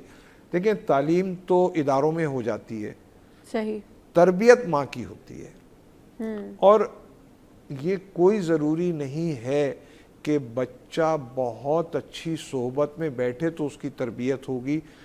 ماں باپ کا جو اپنا کردار ہے وہ بچے کی تربیت ہوگی. صحیح. باپ اگر کوئی آئے اس کا دوست اور وہ اپنے بچے سے یہ کہلوا دے کہ بیٹا یہ کہہ دیں میں ابھی گھر پہ نہیں ہوں, وہاں سے تربیت خراب ہونا شروع ہو جاتی ہے. ماں اگر یہ کہے کہ بیٹا یہ میں نے الگ سے تمہارے لیے پکایا ہے, یہ تم کھاؤ گے, وہیں سے بچے کی تربیت خراب ہوتی ہے. بیٹا یہ سب گھر والوں کے لیے, اس میں آپ بھی شامل ہوں گے. تو ماں کا رول تو آپ دونوں خاتون ہیں اور دونوں خواتین ہیں. ماں کا رول آپ دونوں تو مجھ سے زیادہ بہتر طور پہ سمجھ سکتی ہیں. میں نے تو ماں کا رول دیکھا ہے اپنی ماں کی شکل میں اور اپنی بیوی کی شکل میں. تو جدیدیت اور یعنی تقدیم و تخصیص میں نہ جائیں, بلکہ یہ دیکھیں کہ اس زمانے میں ماں کا رول, ابھی انہوں نے چولہے ہانڈی کی بات کی, بہت اہم بات ہے یہ. دیکھیں اس زمانے میں نا اب گیس جانے لگی, اس زمانے میں گیس ویس تو تھی نہیں. چولہا جو تھا وہ لکڑی کا چولہا ہوتا تھا.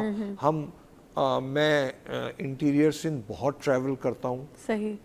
میں نے وہاں پہ دیکھا ہے کہ خواتین یعنی خاص طور سے یہ تھر اور میرپور خاص اس طرف خواتین کتنا لذیذ کھانا پکاتی ہیں. اور وہیں کے بچے آج میرپور خاص, ٹنڈو محمد خان, تھر پارکر کے بچے چائنا میں اسکالرشپ پہ میرے اسٹوڈنٹس ہیں, وہ پڑھ کے وہی بچے as a doctor of literature Germany میں بھی کام کر رہے ہیں اور دوسرے ممالک میں بھی کام کر رہے ہیں, جبکہ ان کے ماں باپ تعلیم یافتہ نہیں تھے.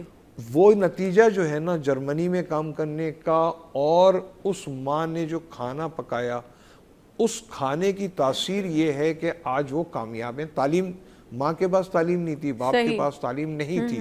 یہ کیا تھی؟ دیکھیں میں نے آج بھی سندھ میں دیکھا ہے, آپ شاید مجھ سے اتفاق کریں, کہ خواتین باورچی خانے میں بغیر وضو کے نہیں جاتی کھانا پکانے.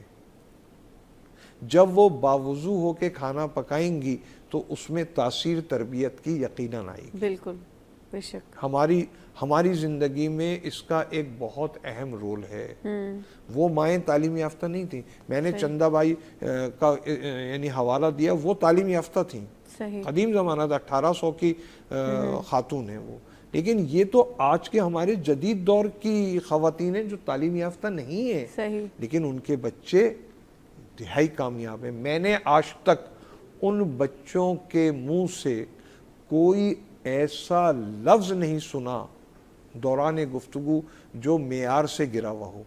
ٹھیک ہے وہ اردو ذرا مشکل سے بول پاتے تھے, لیکن ہم ان کی ہمت افزائی کرتے تھے. صحیح, سال بھر میں وہ بچے ہم سے آپ یعنی تناظر نہیں کر سکتی تھیں کہ یہ بچے انٹیریئر سندھ کے کسی پسماندہ علاقے کے رہنے والے. میں نے پسماندہ کا لفظ غلط استعمال کر دیا, حالانکہ وہ علاقے بالکل پسماندہ نہیں ہیں اپنے لحاظ سے اس وقت کے. وہ بہت اچھے, تازہ ہوا, اور ہاں ان کی مائیں پردہ ضرور کرتی ہیں. یہ ان کا مطلب ذاتی ان کا حق ہے, وہ جیسا چاہے رہیں. لیکن اسی علاقے کی خواتین کو میں نے پارلیمنٹ میں بھی بیٹھے ہوئے دیکھا ہے, تقریر کرتے ہوئے بھی دیکھا ہے, جوشیلی. تو دور جدید کی یہ خاتون جس وقت تقریر کرتی ہے سندھ اسمبلی میں اور وہ دھواں اڑا دیتی ہے, تو کیا وہ ہمارے معاشرے کی خاتون نہیں ہے؟ بالکل ہے. وہ وہی خاتون ہے جو جدید دور کی ہے. لیکن فرق یہ ہے کہ انہی نے موبائل رکھ کے اور نہیں سیکھا ہے, انہی نے مطالعہ کیا ہے. صحیح. اور ایک بات آپ کو اور اہم اس میں اجازت سے عرض کروں کہ انہی نے وہ کتابیں جو پڑھی ہیں, جو وہ حوالہ دیتی ہیں سندھ اسمبلی میں, وہ اس زمانے سے دیتی ہیں جب کلہوڑوں اور تالپور کا ایک یہاں پہ غلبہ ہوا تھا. وہ سب سندھی میں زبانیں ہیں, لیکن وہ تقریر اردو میں کر رہی ہوتی ہیں. صحیح, بالکل, ہاں واقعی میں یہ جدید دور ہے. جی, تو ہمیں جدید دور کو اپریشیٹ کرنا چاہیے, ان خواتین کو ہمیں اپ گریڈ کرنا چاہیے ہے جو اس طریقے سے آگے آ رہی ہیں. صحیح, آپ سوال کر سکتی ہیں. جی میڈم, तव्हां कुझु चवणु चाहींदो हिन बाबति?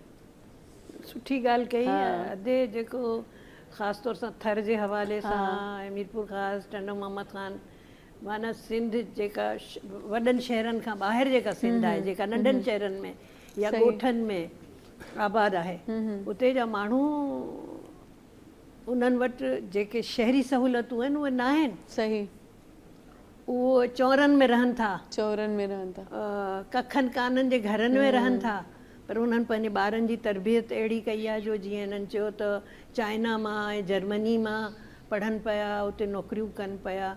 त उहे पढ़ियल माइरूं न आहिनि. ऐं मां सवेर जेका मूं बि इहा ॻाल्हि कई त अणपढ़ियल माइरूं बि पंहिंजे ॿारनि जी सुठी तरबियत करे सघनि. सही, बशर्ते कि हू पाण खे हिकिड़ी मिसाली माउ जे तौर ते पेश अच्छा कनि. मैम कंटिन्यू कयूं था, साई ते हलूं था. नाज़रीन नंढी साई वठूं था, साई खां पोइ वरी तव्हां सां गॾु हूंदासीं. तव्हां बि प्लीज़ काॾे बि न वञिजो. ब्रेक खां पोइ पाण अची चुका आहियूं ऐं जेको मैडम ॾे हलूं था. त तव्हां जेको ॻाल्हि पिया कयो त पंहिंजी चौरनि में उहे रहनि था, पर उन्हनि जी जेका तरबियत आहे हिन खे कंटिन्यू कंदासीं. जी, त असां वटि मिसाल आहिनि, ख़ासि तौर सां जेके हाणे असां वटि जंहिंखे असां शेड्यूल कास्ट कंहिं ज़माने में चवंदा हुआसीं, जिन सां असांजा माण्हू जेको आहे छुआ जो बि ऐब कंदा हुआ, उहे ॿार हाणे तव्हांजा ॿाहिरीं दुनिया में वञनि पिया, इज़त कमाइनि पिया, ऐं उन्हनि जी माइरनि खे उहे साॻिया पड़ा पातल आहिनि. जेॾीमहिल एयरपोर्ट ते उन्हनि खे छॾणु वञनि थियूं त उहे आज जूं बाहियूं पातल आहिनि, पड़ा पातल आहिनि. ख़बर पई उन्हनि जा ॿार जेको ॿाहिरि पढ़ण लाइ वञनि पिया. त इहो जेको आहे बहितरीन माउ, बहितरीन घर जो जेको मिसाल जेको ॿारु खणे थो, अणपढ़ियल माइटनि जो, ग़रीब माइटनि जो, जेको काठियुनि जी बाहि ते औरत खाधो पचाए पई ऐं सादो खाधो खाइनि पिया. उन्हनि वटि घणी दौलत बि न आहे, पर हुन इल्म जी दौलत उन ॿारु हासिल करे सॼी दुनिया खे फ़तह करे थो उहो ॿारु पंहिंजे इल्म जे ज़रिए. त इहो वॾो मिसाल आहे असांजे. ऐं ख़ासि तौर सां असांजे शहरनि में जेका हाणे अबतरी अचे पई, जेको अधे चयो त क़दीमियत ऐं जदीदियत जे फ़लसफ़े खे आउं नथो मञां. क़दीम दौर में भी तमाम सुठियूं ॻाल्हियूं थियूं आहिनि, जदीद दौर में भी तमाम बुरियूं ॻाल्हियूं थी रहियूं आहिनि. सही, बिल्कुलु. तव्हां पंहिंजे अमल सां उन्हनि बुराइयुनि खे, उन्हनि ख़राबियुनि खे ख़तमु करे सघो था, छो त अलाह साईं तव्हांखे जेको आहे सो इंसान ठाहियो आहे, जानवर न आहियो तव्हां। जानवर ऐं इंसान में इहो ई फ़र्क़ु आहे त इंसान जेको आहे फ़र्क़ु करे सघे थो, चङे ऐं बुरे जी तमीज़ आहे हुन में। सही। तंहिंजे करे असां वटि हाणे शहरनि में ख़ासि तौर सां जेका ही असां जंहिं ते घणो ॻाल्हाए चुकासीं, हुन में पंहिंजे अमल सां, अमल से ज़िंदगी बनती है, तो अमल से ज़िंदगी बनती सही, है। बिल्कुल। वो जहन्नम भी बनती है, जन्नत भी बनती सही है। सही। अच्छा साईं जन शादी जे हवाले सां न्याणियुनि जी ॻाल्हि कई त जेको पढ़ाइण जे करे, पढ़ाई करण जे करे एमफिल कनि थियूं, पीएचडी कनि थियूं, उन्हनि जी शादियूं जेको टाइम आहे उहो गुज़री थो वञे ऐं पोइ ॾाढो चयो त माइटनि खे जेको हाँ, आहे खपे माइटनि त खे छोकिरियूं तव्हां शादी कनि। न उन में ॾिसो हिकिड़ी ॻाल्हि त इहा ॻाल्हि बि सही आहे त छोकिरियूं ओवर एज थी थियूं सही, हाँ। वञनि, पढ़ण में वेठियूं आहिनि त मास्टर्स करे वठूं। 34 इयर्स ताईं हिकिड़ी छोकिरी जेका आहे सॼे करे शादी नथी करे त माना ओवर एज थी वई आहे उहा। सही। ऐं पोइ उन्हनि खे जेतिरी एज वधे थी पोइ उन्हनि वटि रिश्ता बि जेके घटि अचनि था सही। पोइ शादी जे लाइ। हाँ। पोइ रिश्तो करणु, शादी करण बि हिकिड़ो मसइलो थी थो। इन करे सही टाइम ते शादी जेका आहे ख़ुदि केतिरा ई जेको असां इन खां अॻु में असां डिस्कस पिए कयो त भई नंढियुनि छोकिरियुनि खे जेको रेप थो थिए या उन्हनि सां जेका बुरियूं हरकतूं या 9-10 सालनि जी छोकिरी सां कंहिं कयो त उन्हनि छोकिरनि जी बि टाइम ते शादी थियणु खपे ताकी उन्हनि खे बि इहो बि जीअं इंसान खे बुख लॻे थी, खाधे जी ज़रूरत महसूस थिए थी, ती इहा बि इंसान जी हिकिड़ी ज़रूरत आहे ऐं उहा वक़्त ते पूरी थियणु खपे। पर मैम वो त शादीशुदा भी हुजनि था, इलाही एजेड भी हुजनि था, पर इन जो तालुक नफ़सियात सां, इन जी तरबियत सां ई वञे थो। उहो ई ॾिसो न, ॻाल्हि इहा आहे त तव्हां नंढपण खां ॿार मुछ जो वार, सिंधी जो हिकिड़ो पहाको आहे, ॿार मुछ जो वार जेॾां वणई तेॾां वार। हाँ। तो बच्चा जो है वो तो मूछ के बाल की तरह है, उसको जिस तरह आप फिराओगे वो वैसा फिरेगा। तो ये कौन करेगा? ये माँ करेगी। सही। बाप भी नहीं करेगा, बाप की अपनी जिम्मेदारियां। बाप कमाए थो, पी कमाए थो, पंहिंजे औलाद जे लाइ कमाए अची घर में, तॾहिं चूल्हो ॿरे थो उन्हनि जो, तॾहिं खाधो पीतो थिए थो, तॾहिं स्कूल जूं फ़ियूं भरजनि थियूं, किताब वठजनि था, यूनिफॉर्म वठजनि था, ऐं घणियूं शयूं जेको आहे पीउ मुहैया करे थो पंहिंजे औलाद खे। पर ॻाल्हि इहा आहे त मां छो त घर बि संभाले पई, पर साॻियो हाणे मिसाल तौरु घर हिकिड़ियूं मायूं आहिनि सिर्फ़ु घर संभालनि पयूं, पर जी मुंहिंजो मां मिसाल ॾिनो, मां 21वीं ग्रेड जी प्रोफेसर हुअसि, पर मां पंहिंजे घर में रधो पको कंदे शर्मिंदगी कॾहिं न महसूसु कई। सही, बिल्कुलु। मां पंहिंजे घर जी बहितरीन, ऐं चवंदी आहियां दुनिया जी बहितरीन कुक ऐं हुअसि। सही। ऐं बहितरीन डिज़ाइनर हुअसि, ड्रेस डिज़ाइनर हुअसि। इहो मुंहिंजे फ़ख्र जो हिसो आहे। बिल्कुलु। इन करे इहो जेको अॼुकल्ह हिकिड़ो असां पाण में पाण पैदा करे छॾियूं आहिनि शयूं त भई इहा शर्मिंदगी जी ॻाल्हि आहे, पर पढ़ियल लिखियल छोकिरी जेका आहे रधो पको कीअं करे, पढ़ियल लिखियल छोकिरी सिलाई कीअं करे। न बाबा ईअं न आहे। तव्हां ॻाल्हि इहा आहे त छोकिरी पाण मुतमइन हुजे ऐं उन पंहिंजे जेको हुन ते हुनर आहे, इहो हुनर आहे, हुनर ते पंहिंजे हुनर ते फ़ख्र करे त ही मूं वटि हुनर आहे ऐं इहो फ़ख्र जी ॻाल्हि आहे। वाकई में साॻे वक़्तु मूं वटि इल्मु आहे। मुंहिंजी चयो त मां राइटर बि आहियां, पोइट बि आहियां, स्कॉलर बि आहियां। मां कॉन्फ्रेंसिस में वञी पेपर पढ़ी थी अचां, वॾा वॾा माण्हू मुंहिंजे पेपरनि खे एप्रिशिएट कनि था, मां उन ते बि फ़ख्र थी करियां। पर साॻे वक़्तु मां पंहिंजे घर में जेकॾहिं पंहिंजे ॿार जे लाइ रधो पको मुड़ुस जे लाइ करियां पई त मां उन ते बि फ़ख्र थी करियां। बिल्कुलु वाकई में। ऐं असां किथे बि जंहिं बि कैपेसिटी में जेको कमु करे रहिया आहियूं, असांखे ॾिसणु घुरिजे असां पंहिंजो बेस्ट करे रहिया आहियूं। असांखे हुन में बिल्कुलु भी, जीअं मैडम बोल रही थी शर्मिंदा, सर बात वही फिर मैं घुमा के आती हूँ। आपने जी हाँ जी अच्छा, आपने बोला कि वो बच्चियों की शादी टाइम से, मैं फिर से इस सवाल को दोबारा इसलिए लेके आई हूँ कि देखें बच्चियों की शादी जल्दी करा देना, हर बच्ची को शायद आप जैसा ससुर ना मिले, मैडम जैसी सास ना मिले, ठीक है। ये एक हमारे माशरे का अलमिया है जिसको हम भूल नहीं सकते। तो क्यों ना इस माइंडसेट को बदलना चाहिए कि हमारी क्यों ये है कि हमें 20 साल और 20-22 साल की लड़की या 25 साल की लड़की की भी इनफ यहाँ तक शादी हो जानी चाहिए। बच्चियाँ अगर पढ़ रही हैं, और मैं समझती हूँ आजकल के दौर में औरत शादी से पहले माली तौर पे मुस्तहकम हो जाना बहुत ज़रूरी है। जिस तरह की चीज़ें माजी में बहुत सी हुई हैं और आप देखते हैं अदालतों में बेशुमार केसेस पड़े हुए हैं, तो ये माइंडसेट बदलने की ज़रूरत नहीं है, हमें इस पे लोगों को आमादा करना चाहिए।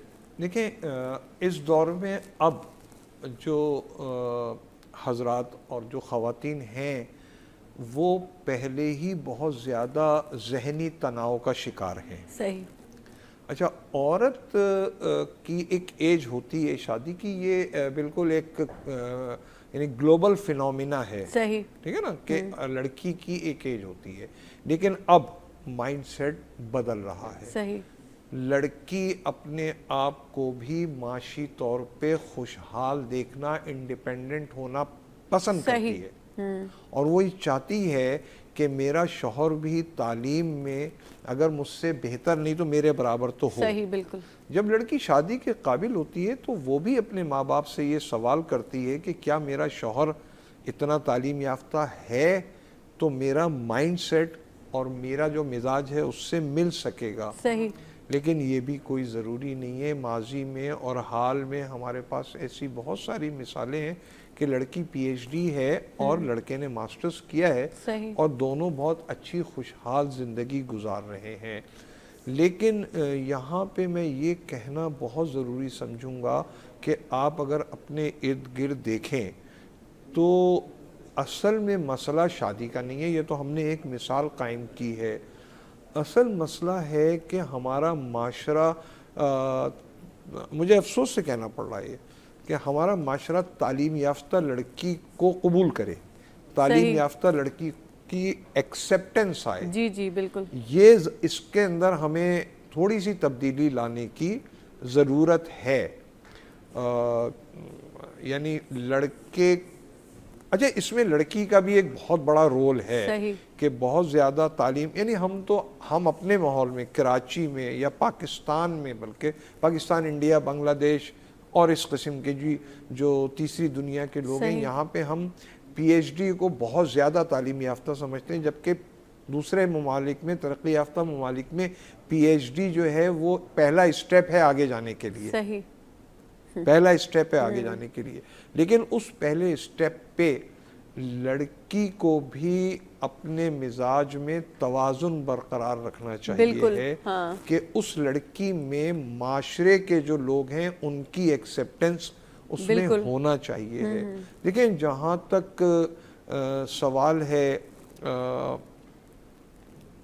لڑکی اگر مثال کے طور پہ نوکری کر رہی ہے, اپنی ایجوکیشن پہ جا رہی ہے, اور اس دوران پروردگار عالم اس کو اولاد سے بھی نوازتا ہے, تو اس کے جو پیچھے ان لاز ہیں یا ان کی اس بچی کی جو مائیں ہیں ان کو تھوڑی سی ذمہ داری اس میں لینا چاہیے ہے, اور ان کو یہ سمجھنا چاہیے کہ جو میری بہو ہے یا جو میری بیٹی ہے وہ کس پیٹرن پہ اپنے بچے کی تربیت کر رہی ہے. صحیح. اس میں میچنگ ہونا چاہیے کہ جس پیٹرن پہ بچی اپنے بچے کو تربیت دے رہی ہے, ماں باپ کا اور بہو کا اس پیس پہ آنا ضروری ہے. صحیح. تاکہ بچہ جو ہے وہ کنفیوزنگ نہ ہو. ہمارے یہاں میں نے جب میں ایجوکیشن میں بہت سارے اداروں میں جاتا ہوں اور دیکھتا ہوں تو اس میں بہت سارے مجھے بچے ایسے ملتے ہیں جو بول نہیں پا رہے. صحیح. تو میں نے جب ان بچوں کی ہسٹری معلوم کی, although I am not a doctor or I am not psychologist or psychiatrist, but it's a normal thing, you know, میں نے یہ معلوم کیا کہ either they can listen or not. If they can listen, they should talk. تو پتہ ہی چلا کہ میں نے بچے کے بالکل قریب ایک پینسل پھینکی تو اس نے چونک کے دیکھا. میں نے کہا he can listen. تو یہ بات کیوں نہیں کر رہا؟ جب میں نے بہت کوشش کی اس سے بات کی تو وہ جملے کو irrelevant کر رہا تھا. صحیح. irrelevant جملے بول رہا تھا. So that's a psychological, therapy.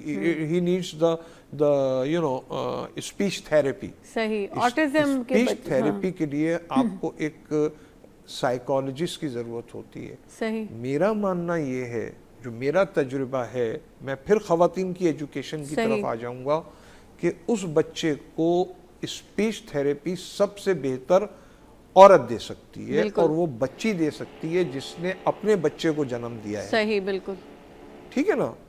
تو اور اس میں میڈم اگر میں کہیں کوئی بات غلط کروں تو آپ مجھے انٹرپٹ کر سکتی ہیں, جس سے آپ اتفاق نہ کریں, آپ بھی کر سکتی ہیں.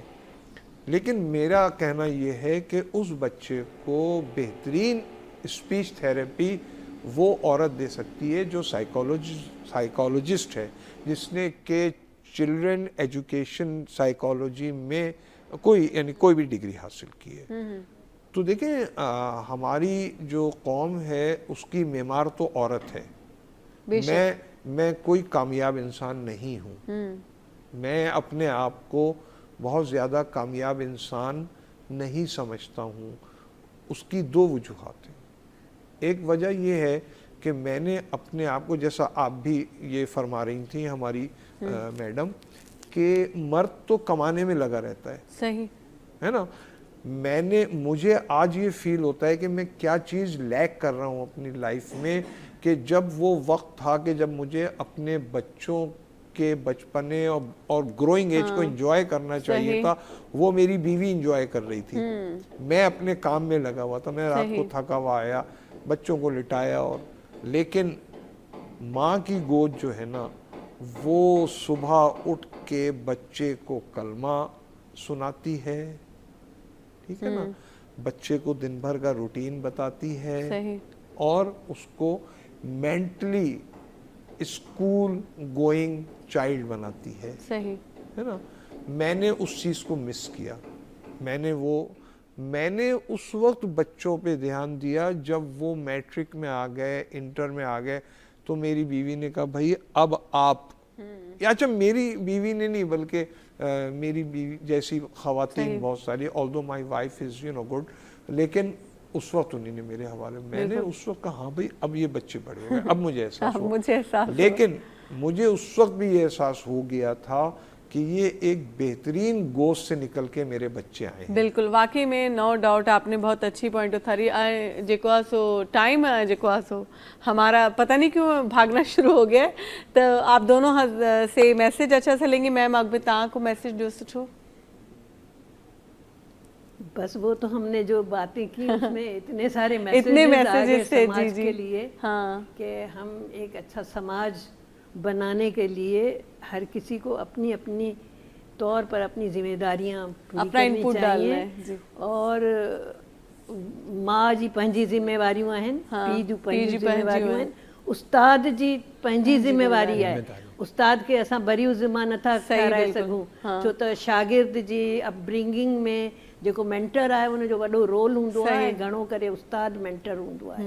त अहिड़े नमूने सां, या ख़ुदि ओड़े पाड़े में, जी मां पंहिंजो हिकिड़ो मिसाल ॾिनो त मां पंहिंजे कलीग जे पुट जे लाइ बि मां उहे कंसर्न फील कयो जी मां पंहिंजे पुट जे लाइ फील कयां। तंहिंजे करे समाज ॾांहुं असांजी ज़िमेवारियूं आहिनि, ऐं असांखे समाज ॾांहुं पंहिंजूं ज़िमेवारियूं हर हिकु फ़र्द खे सुहिणे नमूने सां अदा करणु खपनि, तॾहिं ई हिकु मिसाली समाज असां ठाहे सघंदासीं, ऐं हिकु अहिड़ो समाज जंहिं ते असां फ़ख्र करे सघूं। जी जी बिल्कुल, तमाम बेहतरीन। सर आप कुछ? मैं आखिर में ये कहना चाहूँगा कि जैसा मैडम ने फरमाया कि उस्ताद अपनी ज़िम्मेदारी से बरी ज़िम्मा किसी भी सूरत नहीं हो सकता। मेरा सिर्फ आज की ख़वातीन को ये मैसेज है, जो मेरी नौजवान बच्चियाँ और बेटियाँ हैं, ये देखें आप गाड़ी भी चलाएं, अब तो स्कूटी भी चलाती हैं, मोटरसाइकिल भी चलाती हैं, तो जिस तरीके से उस्ताद बरी ज़िम्मा नहीं हो सकता अपनी तालीम से, वैसे आप अपनी बच्चों की तरबियत से भी बरी ज़िम्मा नहीं हो सकती। मैं एक बच्चे की, सिंध का बच्चा जो चाइना जा रहा था, और उस बच्चे की, आपको सिंध की ट्रेडिशन तो मालूम है ना कि वहाँ बचपन में भी शादियाँ तय हो जाती हैं, और वो बच्चा जा रहा था पढ़ने के लिए चाइना।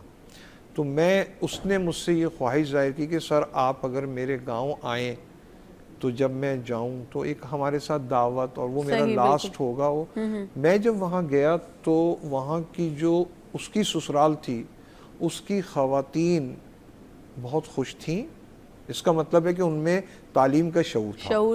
और बच्ची भी पढ़ रही थी उस वक्त। तो वो एक गीत गा रही थी उस जाने वाले लड़के के लिए कि अच्छा वो लड़का अपनी जो जाने, यानी उसकी शादी तय हुई थी, रीति रिवाज के खिलाफ वो उससे मिलकर आया था कि मैं जा रहा हूं। तो वो ये गीत गा रही थी कि अज मिली वंजार जानी पोइ मिलण वर या नसीब, तू वंजे परदेस प्यारा, पोइ अचण वर या नसीब। सही। उनके देखे औरत चाहे ढारकी की है, चाहे पंजाब की है, चाहे सिंध की, उसके अपने जज्बात हैं। सही। और वो अपने जज्बात का इजहार किसी ना किसी तरह करती सही। है। इन 4 चीज़ों में जो उन्हीं ने गाया, ये मुझे उस बच्ची के जज्बात लग रहे थे कि सही। उसमें ये है कि वो आए पलट। और मुझे इस बात की बहुत ज़्यादा खुशी है कि उस बच्चे ने वापस आके उस लड़की से शादी की, हाँ। उसको लेके अपने साथ गया और न्यूजीलैंड में है, और वहाँ उसने उस बच्ची को अपग्रेड किया और उसने वहाँ तालीम। वाह वाह, ज़बरदस्त, बहुत अच्छी बात, बहुत अच्छी बात। जी सर, आपका मिसाल बहुत है। बहुत शुक्रिया। और मैडम तव्हांजी वरी वरी महिरबानी, तव्हां एॾो प्रीशियस टाइम असांखे ॾिनो। जी नाज़रीन, वञण जो टाइम अची पहुतो आहे। नेपोलियन जी ॻाल्हि पाण शो जे विच में बि कोट कई, उहो ई मां तव्हांखे चवणु चाहींदसि। नेपोलियन चयो त मूंखे सुठियूं माइरूं ॾियो त मां तव्हांखे सुठी हिकिड़ी नस्ल, हिकिड़ी क़ौम ॾींदुमि। त उहो ज़हनी तौरु मुस्तहकम माइरूं तव्हां खां घुरी रहियो आहे, जंहिं ते पाण ॻाल्हायूं पिया। इन ते सोचो ज़रूरु। असांखे हाणे इजाज़त ॾियो। अल्लाह हाफ़िज़।